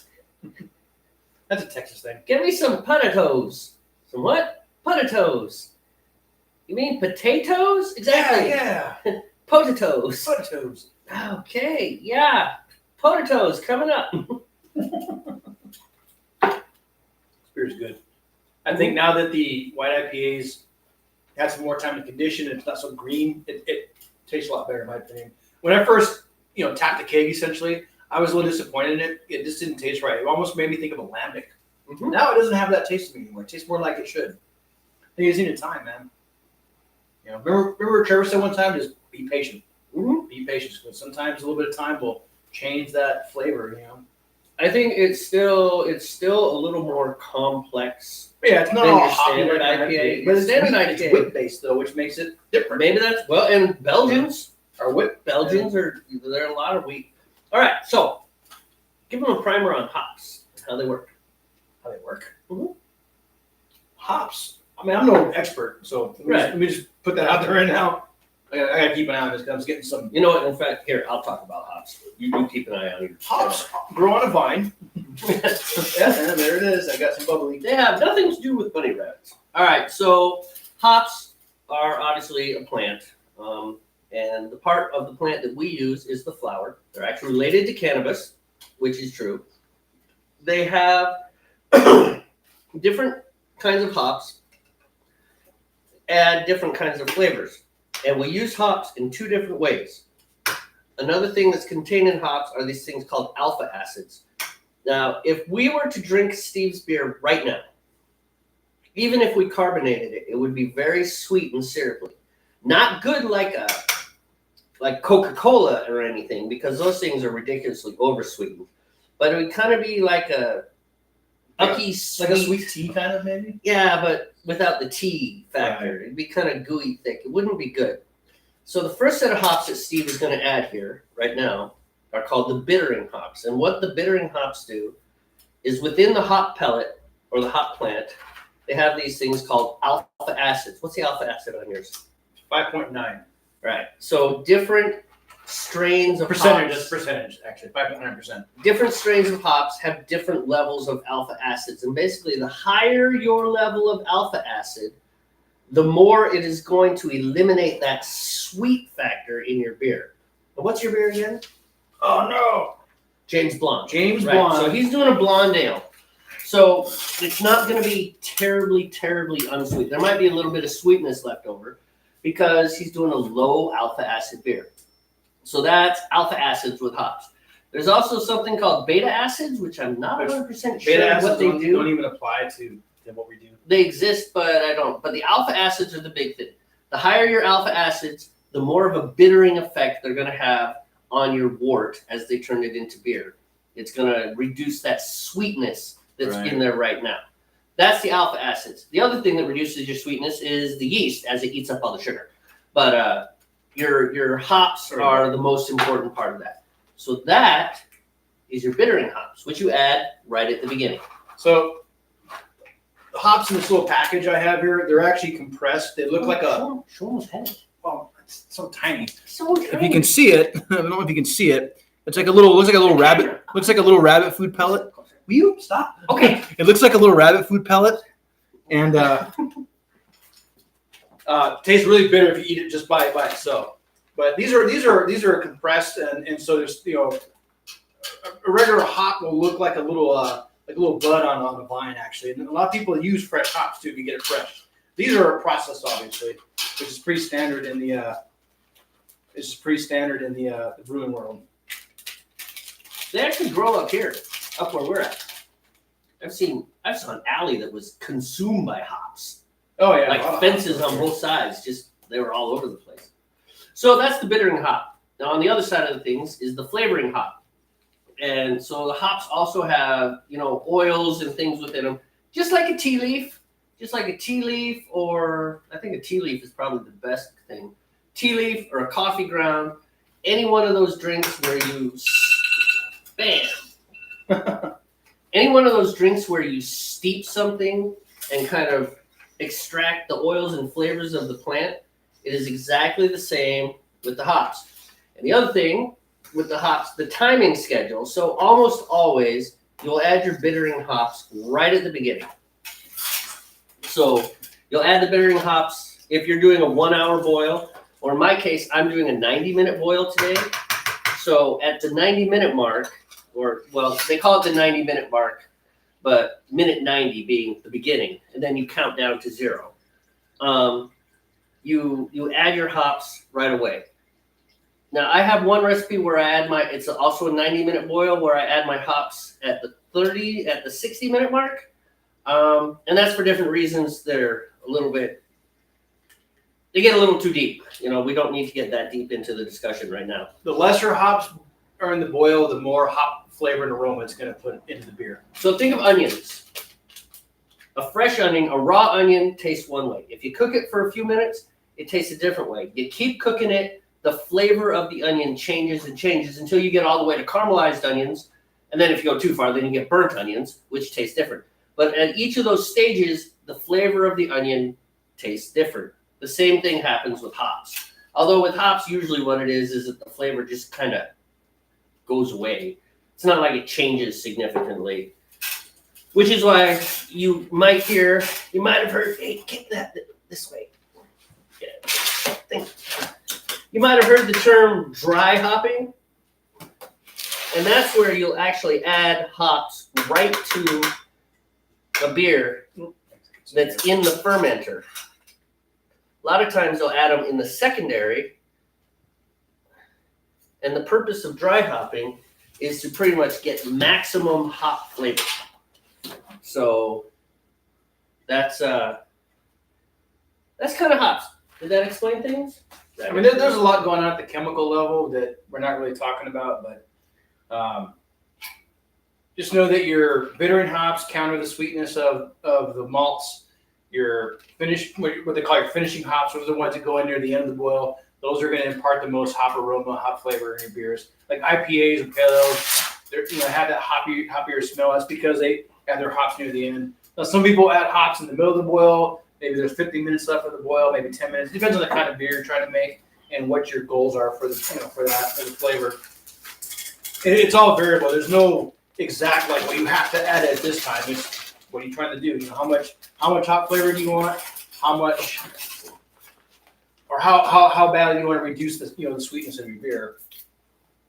And then like you said, dry hop. I've done quite a few beers with dry hop. That's actually using not the pellet like I showed you, but the actual hop flower, the hop bud that goes right in there, and that imparts the most aroma. So that's hops in a really big nutshell. Yeah, in a nutshell. In a really big nutshell. Another characteristic of hops is preservation. Oh yes, it would actually preserve the beer while it's not refrigerated in the conventional sense. So beers long ago, particularly like English beers or Scottish beers, they flavored their beers with different things. They used like heather and other available stuff. But because of that, their beers didn't last nearly as long. So the hop really helps with preservation. And another interesting thing, that preservation characteristic is actually what brought about the invention of the India Pale Ale. Because the Brits were trying to get beer to their soldiers in India. And so what they did is they just packed it full of hops. Right. And that preserved it for the journey down to down to India. So mainly the hops give you most of the flavor, apart from most other ingredients. Yes and no. I mean, they definitely contribute to the flavor. They're a big contributor to it, but they're mainly a balancing chemical, I guess you'd say. You know, They contribute more aroma than they do actual flavor. Although they do impact the bitterness. That is one of their primary functions, and then they will give you certain flavors in the finish because a lot of what we taste is actually based on our smell. But the other ingredient, I would say that all the ingredients are very important. The yeast will give you a lot of flavors. In fact, yeast is like if you've ever had some like beers that are kind of have like maybe a citrusy flavor or like they're banana beers, they don't actually add banana to the beer. That is all yeast. There are certain yeasts that produce phenols and esters and things when they're fermented at certain temperatures that produce yeast flavors or apple flavors. Some yeasts produce barnyard flavors. Of course, we don't know what barnyard tastes like. And we read that once online. We're like, barnyard? What does that taste like? more than once. It was like everyone uses that term. It was pumpkin, green apple, and barnyard. Those are the three things. You don't want your beer to taste like a pumpkin, a green apple, or a barnyard. I've had a few of my beers taste like the green apple, and that was because I pitched the yeast when the water was too hot. So, Right. But it wasn't like a terrible green apple. It's just you take a drink, you're like, it's kind of like apple, you know? Was it like a Granny Smith or a Honey Crisp? Yeah. But it didn't by any means ruin the beer. It just was an off flavor, as they call them, off flavor. You know. I have to say that if a beer tasted like a barnyard, I would consider I'd be it ruined. concerned. Yeah. It's like you are ruined. We're gonna dump that beer. Now the one time I think I might know what a barnyard tastes like because I bought a 6-pack of Dead Guy Ale from World Brewery. This was years and years ago, probably like 10 years ago. I think it was a bad batch, like it was infected.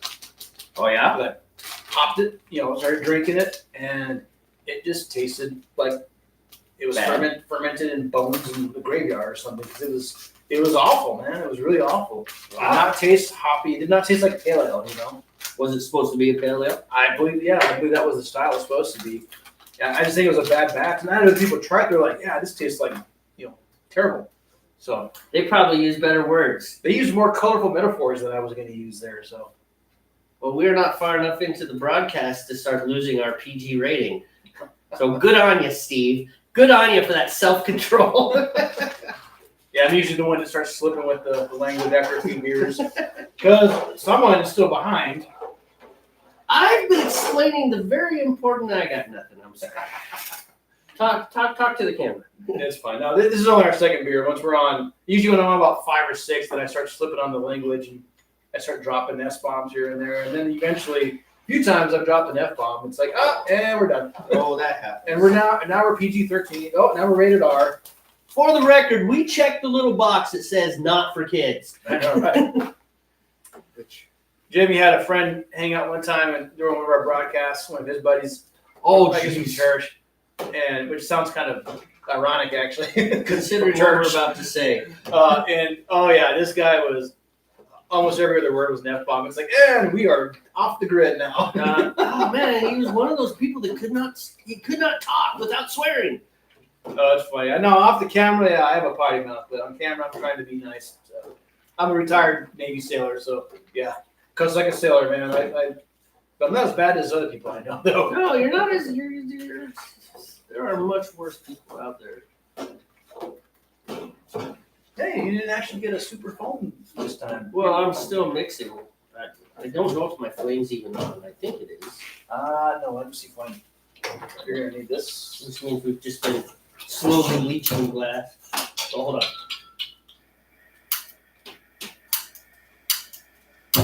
There it is.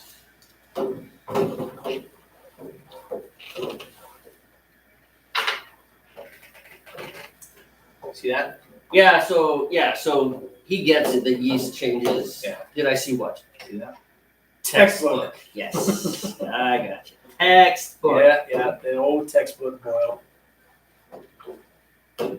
That's kind of the beauty of brewing, Nathan, is unless you just really screw something up or just use bad ingredients or screw up your sanitation, your beer is not going to be necessarily a bad beer. It's just going to be maybe not what you intended if you didn't quite map it out in some way. You know, a lot of times when I'm designing a recipe, I have a flavor in mind that I'm trying to go for, and so I'll try to figure out the hops I need and the grains I want to use and all that. And if I screw something up, it'll still be beer and drinkable. It just may not be what I intended. You know. So, of the many beers you've made, do you feel like you've ever hit it right on the mark? I do. I've done one. The breakfast ale was exactly what I I wanted. don't know, man. Maybe. No, actually, I can't say that because everything has either been accidentally good, or it's like, all right, yeah, it's drinkable. You know. I think everything's been accidentally good. I mean, how many all right, it's drinkable have we had? A couple. That Rockford 8 was all right, it's drinkable. Well, that was a preference thing, though. That I don't think that was because we did a bad job. It's just we don't. I mean, because we've had other Belgians, and we've tried like commercial Belgians, and it just kind of like, yeah, this is not our favorite style of beer. I don't know. That Rockford would have been good, but to me, it tastes like black cherry now. Like if you buy a black cherry cola, those 25-cent colas that used to be outside the grocery store, that's what reminded me of, which is beer style, you know. Well, maybe. Okay, so maybe we made a mistake. That was one of mine, and it was, you know, I think I screwed up somewhere when I made that one. So it might have been temperature control when we were fermenting. Yeah. I don't know. I think Did we do that. I think once it starts summer? getting colder, I'm gonna make that one again for early winter. We need to get you another fridge so you can have a temperature control fermenter. Yeah, I need another fridge in here. I have a fridge, a deep chest freezer. I got that. I got a fridge upstairs, a fridge downstairs, a deep freezer next to the one, and my kegerator, which is a deep freezer on the other side of the room. True. Yeah. We're all about the cold, dude. True. We brew beer. We got to be all about temperature control. Look, that's a little aggressive. This requires that. You're right. That is not quite textbook. That's like textbook with graffiti in it. It went textbook and then it got hotter all of a sudden. Like Mrs. Smith is a potty pooper. I think the heat caused this thing to shift a little bit over time. Yeah, Possible? Yeah. It is possible. Have you ever drank Magic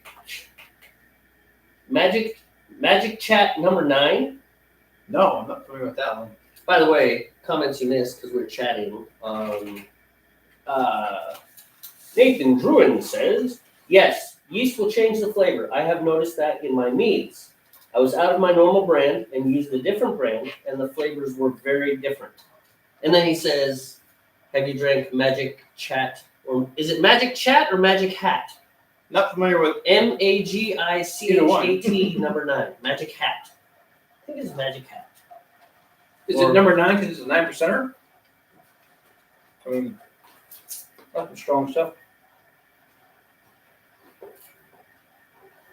Tasty, but he can't drink more than 2 before he wants something with not so much flavor. A little overly aggressive.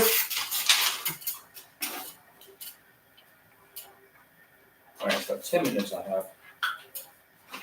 10 and 0 on my next hot moments. You probably need your hops. Not for a couple minutes, but yeah. Are yours going at the same time? No. It's Kent Goldings, but they're at different times. Okay. I figured. Fire. So I only need 1.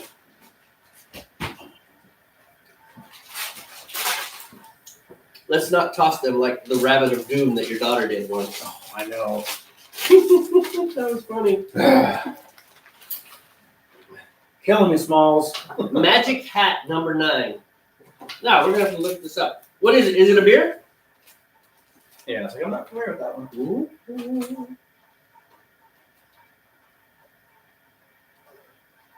Yeah, these are alpha acid 13.4% on the Simcoes.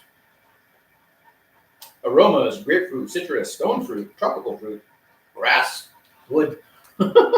Seriously?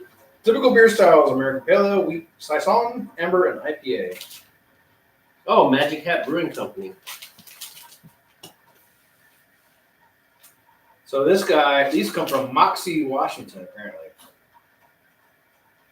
CNC Hop Farm. All right. Who knew?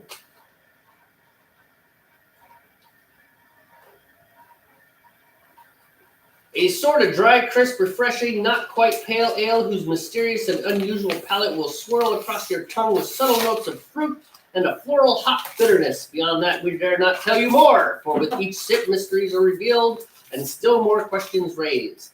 5.1 ABV, 20 IBUs. Wow, that's barely pale ale. 8 SRM. What's SRM again? That's the darkness. Right. I forget what it means though, but like it's how dark the beer is. Kind of exit stage right. Oh, Jamey, drink his beer. Jeez. All right, and now you went the wrong way. Don't you hate that? I lose my fire? No, I got fire. No, you got fire. Come on, man. We'll have to ask Greg if he can get Magic Hat. It's out of Florida. It might be a local beer, man. I mean, I looked it up, but it is a Florida brewery, and not all breweries make it all the way across the U.S.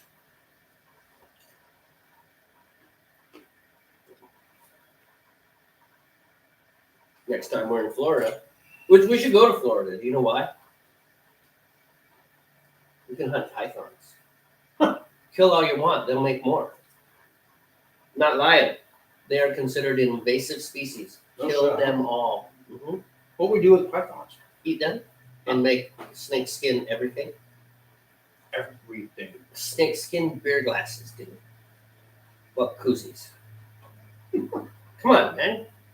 That's an untapped market. Snake skin koozies. We'll go to Florida, kill lots of snakes, make snake skin koozies. Everybody will want one. That'd be amazing. Make snake skin koozies. Everything. Shoelaces. Snake skin shoelaces, man. How about, let's make some snakeskin shoelaces. Yeah. We need to eat these because I need this plate to separate my hops. Help me eat them. Have that. It's done. No, because I only have one. It's a 1 ounce pack. It's only half an ounce per. Oh, yeah. So I need to kind of separate my hops a little bit. So, I'm being half facetious, but seriously, man, you can eat snake. Snake is actually pretty good. I've heard of people eating snake. I've never had snake. I have had gator. Gator tail, but So, guess which animal is suffering the most because of the pythons? rabbits. American alligator. Really? Mm-hmm. But the pythons are not eating the alligators. And now we're insane. What are we doing, man? I don't know. I can't find a nice happy medium there. It's either like or am I boiling? Yeah. It's because. Am I boiling? You tell me. I can't tell. Am I boiling? That's you over there. Am I boiling? Am I boiling? Yes, I'm boiling. Are you sure? Are you sure? I don't think I'm boiling. I'm not boiling. I'm so upset. I'm just boiling. I'm freaking out. Now you're boiling. Now you're going crazy. Yep. So you've got a bipolar beer. Okay. I'm not even boiling. You sure you don't want to eat one? No, dude, they are nasty. I mean, they're wonderful and amazing, and I love them, and I'm so glad God created them. But did you count? No. I'm going to use reasonable man theory. No such thing anymore, buddy. Oh, I'm sorry. Reasonable person theory. No such thing as that. There are no reasonable people left. That's the problem. Define reasonable. That's not a thing unless you want to go to jail. What's Even that? the invasive species in Florida are protected. Oh, no shit. Man. Oh, there it is. That's bomb. Yeah. Dude, your state just lost so many cool points. There's got to be a way to hunt pythons, though. I think that's about half an ounce. We have an animal up here that you can kill as much of as you want. It's called a nutria. Nutria. Mm-hmm. It's like a muskrat. Yeah. I know down in Texas, you can kill as many wild hogs as you want. Coyotes too. I think you're allowed to kill coyotes. Well, that's everywhere in the world, except apparently Florida, where even the invasive species are protected. All right. That's really dumb that they would. That is dumb, dude. That they would protect an invasive species. Come on, how many rednecks do you have down there that would love to just spend all day long hunting snakes? I mean, and it's a python, so it's like pretty easy. Shoelaces. Is that a python? No, why? Because it's 4 inches long. How about that one? You mean the one the size of a tree? Yeah, that's a python. Kill that one. All right, hey, we're gonna switch gears. We're gonna have some pale ale this time. Sounds good. I'm just gonna hold this right here till my arm gets tired. I'm getting tired. I'm gonna have to get up here in a minute. Don't give me that look. Let's go look. They're wearing glasses. It was the shape of your mouth. What? I don't know. Pour the beer, buddy. I'm pouring. Actually, I gotta make a head call too, man. All right. We pour, and then I'll serve. And So then wait, there's a season for them, but don't dare get caught with some. So you have python hunting season? Do you know why you can't just kill them all the time? Because like the invasive species up here in Washington, they don't want them here. And so if you catch them, you kill them. They want them gone. Like this little muskrat nutria thing. Muskrat. That's almost a proper British pour right there, man. Not bad. Of course, you need that to be See, look, I can carry it to you without spilling it. Therefore, it is a perfect British pour. Oh. Things you learn. I'm just being stupid. Me facetious. Facetious. You got a purty mouth. All right, let's not go there. He says you have a purty mouth. Sure got a pretty mouth.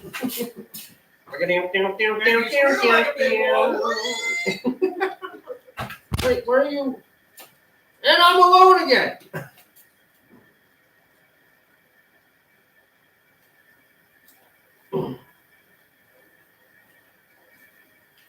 Wow, it's like really kind of hot next to all these flames.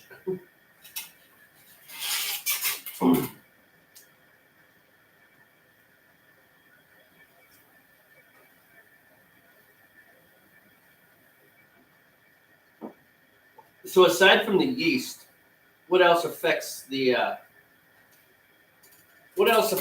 flavor of the mead? I mean, do you use different types of honey, or is that not a real big factor in the flavors?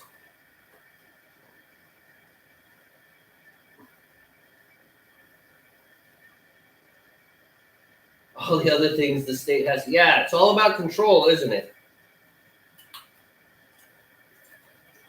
Gotta control everything.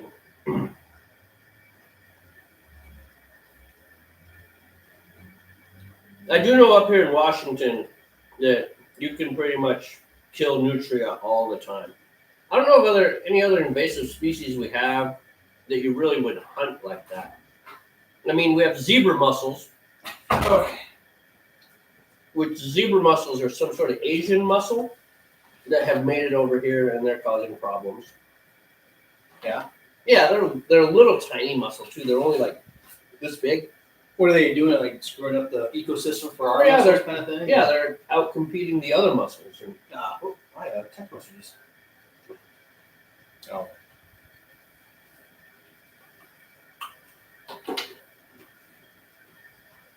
All right, I'm at 36 minutes on my boil.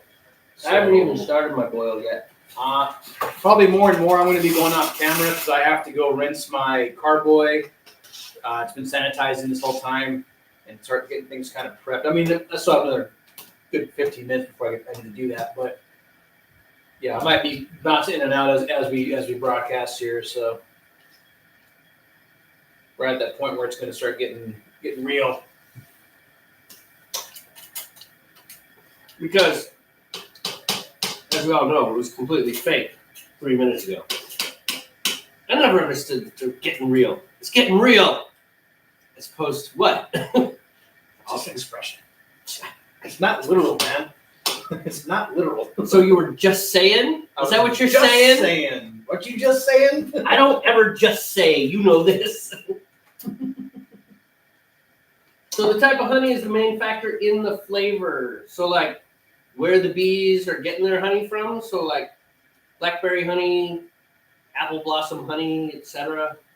It makes sense. I mean, I don't know. I have no knowledge of making mead, but it makes sense what you said though. Like, yeah, I mean, because different kinds of pollens produce different flavors of honey. Am I correct or am I wrong? Mm-hmm. So I mean, that makes sense then. Yeah, if you're cultivating from this area that has predominantly blackberries in our case, then yeah, I guess your honey is going to be that style because the pollen that's coming in, it's producing, it's being produced from. So. You were talking, I think last time we were chatting, you were talking about rejuvenating your hives and making mead again, weren't you? No, so I might make a little bit of mead and stuff, but I was definitely talking about cleaning the hives off and At least doing bees again, right? Yeah, it's not hard to do bees. Clean the hives up, let them sit out, and catch a swarm. Nathan, you might have mentioned it last time, but do you have your own bees, or do you have your own bees, or do you just kind of? He didn't mention last Oh, okay. time. I couldn't remember if we asked a question or not. Yeah, one thing I'm thinking about doing is I have apple trees. They're not giant, but I mean, some years they produce like way too many.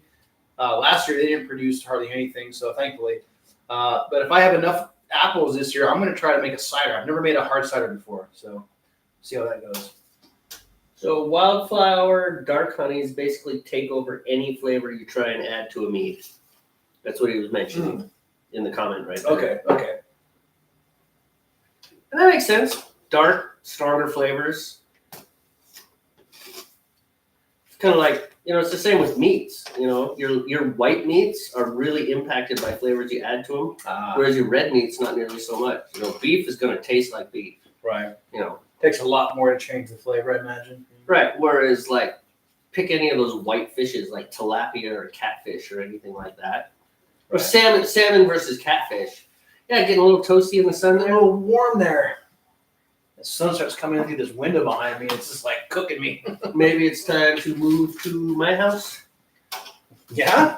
Well, that's brew under the awning. Yeah, brew under the awning where you can like be in the shade. I mean, just the orientation of my house. Actually, in my house, we could do the whole process. Almost. Oh yeah, I mean everything can be done right there in front, in front of the camera at your house. Because we're in a garage. I know we've mentioned it before, but if we brew at Jamey's house, we brew quite literally on his front driveway. Yeah. With he has a like a nice pop-up kind of thing that blocks the sun to a certain degree, and it comes in and hits my eye from the corner where I sit usually. It's true. It does. Okay, so we still got flavor. I am at 32 minutes remaining. So. 32? Yeah. I finally got this under control. So. Gotcha. It was just one of the problems. I like that idea of wait until your boil stabilized before trying to throw the hops in. Well, and I think it's more important with the dry malts. I've noticed, and you have too, that when you use the dry malts, geez, and it just right. So I don't know why. If you use the dry malt, there's so much foam, and man, if you add your hops at the wrong time, it reacts. Right. It's like throwing vinegar into baking soda, or vice versa. However you want to do it, it's just right. The dry malt, I can't remember if Jimmy mentioned the dry malt is the same principle of the liquid malts I have. It's just all the way dehydrated, so it's literally powder. Yeah. But as far as making it's the same. They just finish the dehydration. So. By the way, Nathan called us lazy. We're using extracts? Yep. He said, Call us out. Well, let's tell him about Mr. Mark and his award he won. Remember that shit? Oh, that's funny. You need to tell him that because that is a funny. So in the beer world, there is no doubt that all grain brewers have like. There's like a status. They're like, we're all grain. They're right. kind of elitist, Or they can be. Not everyone, obviously, but they can be elitist. I mean, they can be nice enough people, but just the entire thing. It's like extract brewers are kind of like, Well, you're intermediate. yeah, they're like the amateurs. It's like you do it for fun, and the all grain guys, ooh, they're the professionals, type deal. Which, to be honest, most people who are brewing beer and like distributing it and selling it at a high level, they are all grain. Yeah. But they have huge vats that they probably brew like 30 gallons or more at a time, you know. Yes, and, and millions of dollars of equipment. Yeah. So, anyways, we knew this guy. His name was Mark. He's still around. He actually makes mead now. Yeah. And distributes it commercially. He makes Commercially, mead commercially. which I've not had his meat yet. So I don't know where he's at. I know that I don't know where in town. anymore. I don't know where he's at, but I know the brewery that we're not so fond of steals his meat. We should probably buy a bottle before they go out of business. So Yeah, which is on the 19th. So buy a couple bottles and try it. You know. I know that one time they used to stock his meat, so I don't know what's going on from there. But anyway, this guy is textbook. This guy Mark, we met him one time a number of years ago, right when I first retired from the military. We're brewing at the store that sold brew supplies here in town. We don't really do brew supplies anymore. They sell more. They're more like a tap house now. But anyway, at the time they had brew supplies and they'd have these like brewers days where you could go brew at the store and hang out. With this guy Mark, you could tell he was really into it, like way beyond what we do. So he knew all the chemistry. I mean, he was a brewer, true brewer, and he was. Oh, I'm fast forwarding now because this was years later. He was entering competitions. Yeah, it's just beer. He won some kind of big competition in the brewers world, and we went up to win. To talk about his acceptance thing, whatever. All he said was extract bitches and drop the mic, and this kind of as a you all grain dudes. Yeah. I'm trying to use nice language here. So it's too late for that. kind of as okay, all grain guys, what you got on this? I did this extract and I still won, Yeah, so he won a major competition and he Right. did it with the extract style. Right. Because and that's kind of a statement. Right. And it's all funny, but no, we do want to do all grain. We do want to step up our game and do the all grain thing. We have some equipment. Jamey scored some equipment about a month ago from a friend of his or somebody. I forget where it came from. I think we have enough equipment. No, we need the big boiling killer because we have to use more water. Oh yeah. These aren't going to work. I have a 55-gallon barrel. So that's your lottery time is what you have. No, a 55-gallon barrel. Oh, 55 that was gallon a barrel. joke because it had cutting I fluid didn't in hear it you before. say 55 gallons. So I heard you say 5-gallon barrel. Like, well, that's a lottery ton. That's a little different. No, I think it's just Not for mashing because we got to use a lot more water for mashing now. Yeah, I know. I just saying I think I have 2 mash tuns is what I have. I got a big one and a small one is what I got. I think the small one is your sparging tank, as they call it, to keep your sparge water hot. Well, I've got several of those little sprinkler systems and little sieves at the bottom so that the grain doesn't float. I don't know. I think I've got duplicates of things is what I'm saying. I think. Hold on, I didn't answer my daughter. You do not. I do. It's good to ignore kids. It teaches them things. This is a legit question. Oh. Like, what kind of pizza do I want? Oh, yeah, you need to answer that. So anyways, in the meantime, we will answer Nathan because he did make more comment. Let's see. Wildflower dark honeys basically take over any flavor you add. The more clear the honey, I'm going to assume that's honey, the better chance you have to add flavors that will come through. Says the dark honeys we are brewing just to get rid of it. We're making garlic rosemary mead with it. Wow. Because it is the only flavors that come through. Please tell us more about that's cool, flavors that don't sound like they belong in mead. I know. I never would have associated garlic and mead, but obviously it works because you're doing it. I mean, it would work for me because, some people are going to go like, that sounds like drinking ranch dressing, which I do. So it doesn't bother me. But it's delicious. Really, why don't they just give us little bowls of ranch? Why do they give us salad? Who wants a salad? Get that out of there. Give me a little cup of ranch. He likes ranch with some lettuce sprinkled on top. I don't like the lettuce sprinkles. Get rid of those. Just give me the ranch. That's all I want. A little cup of ranch, spoon. I'm good. But to finish my thought and kind of circle around here, we do want to step up our game to the all grain process. At least try it once or twice just to see how it works for us, because you do have a lot more control over the beer you make. That's true. I think what's more important right now, well, we have bits and pieces of gear and stuff. We need to get you a temperature control system. I have one. For fermenting. No, I have that for. I mean, I could ferment in that cooler or that. Yeah, you could. Freezer. But everything would. Wait, man, I lagered in it, so. Yeah, well, you can do anything in that thing. Yeah. I mean, that's a temperature control. But I'd system. rather. You're right. I need something small like a But then where are kegerator. you going to take your beer? I know. I need something like what you have as that kegerator, to where I can line it with that heat blanket essentially, Mm-hmm. and then do my fermentation in there, so it's 100%. So it's stable the whole time.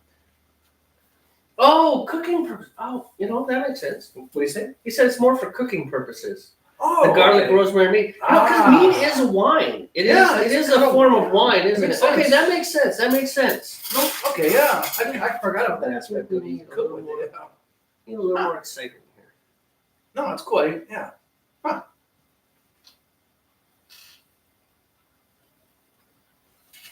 Yeah, that makes more sense. All right, so here, soon I'm at 24 minutes on mine. I'm going to start breaking off because I need to rinse my carboy and get it ready for the next stages here. So I'm going to break off and start rinsing, get ready for the next step for me. Already? Leave? Yeah. All right, man. I have work to do. I'm going to go do it. You do have work to do. It's 2 hours. Nathan, I'll see you later, man. Wait, sit down. Ah. Sit down. Sit down. All right. So, hey, man, this has been a 2-hour broadcast anyways. We're going to do something in the future. We'll figure it out. For now, we're just having fun. It's like, come on. Let's be realistic. It's like we could both quit our jobs and dedicate ourselves to this and force our wives to go work at the county for good money and like benefits so that we could stay alive. Of course, it helps. We're both retired Navy. And force our children into slave labor. That's what we should do. I mean, come on. We got 4 kids. That's a nice production team. Right. I mean, and just like, they're like, I don't want to do the video. I don't want to let you sleep inside. There you go. How you feel about that? You can't force me. I don't have to. What's for dinner? Oatmeal. Again? That's what we eat That's now. what we eat now. I want something tasty. Help me do my video. No. Oatmeal it is. I'm not neglecting you. Keep it up. Oatmeal's healthy. Keep it up. Next week, you're getting hot water. Yes, hot water. With rosemary and garlic mead that we got from Nathan. We'll flavor it with the meat, Yes, we will flavor it with mead. All right, man. So we're going to go ahead and call it. Like I said, we really are. I mean, it's like I have this idea of turning my basement in or some places where we can just get everything there. It's because of the amount of movement. And not going to lie, man. I mean, maybe Steve's cool with walking past the underwear on his floor and showing that to the world. But in my house, no. The underwear on the floor. I know. You don't really have underwear on the floor. Sure I do. So it's okay. It's on the wall. It was hanging on a hook for a while. In any case, so give us our dignity. Come on, man. But we're gonna go ahead and call it for today. So we had a lot of fun. I actually really did. So until then, relax. Don't worry, have a home brew. Yeah. Take care, man. See you later. Take care, Nathan. Bye. All right, yeah, I gotta get my stuff ready. Yeah, I know, man. All right, I'm gonna go rinse carboy.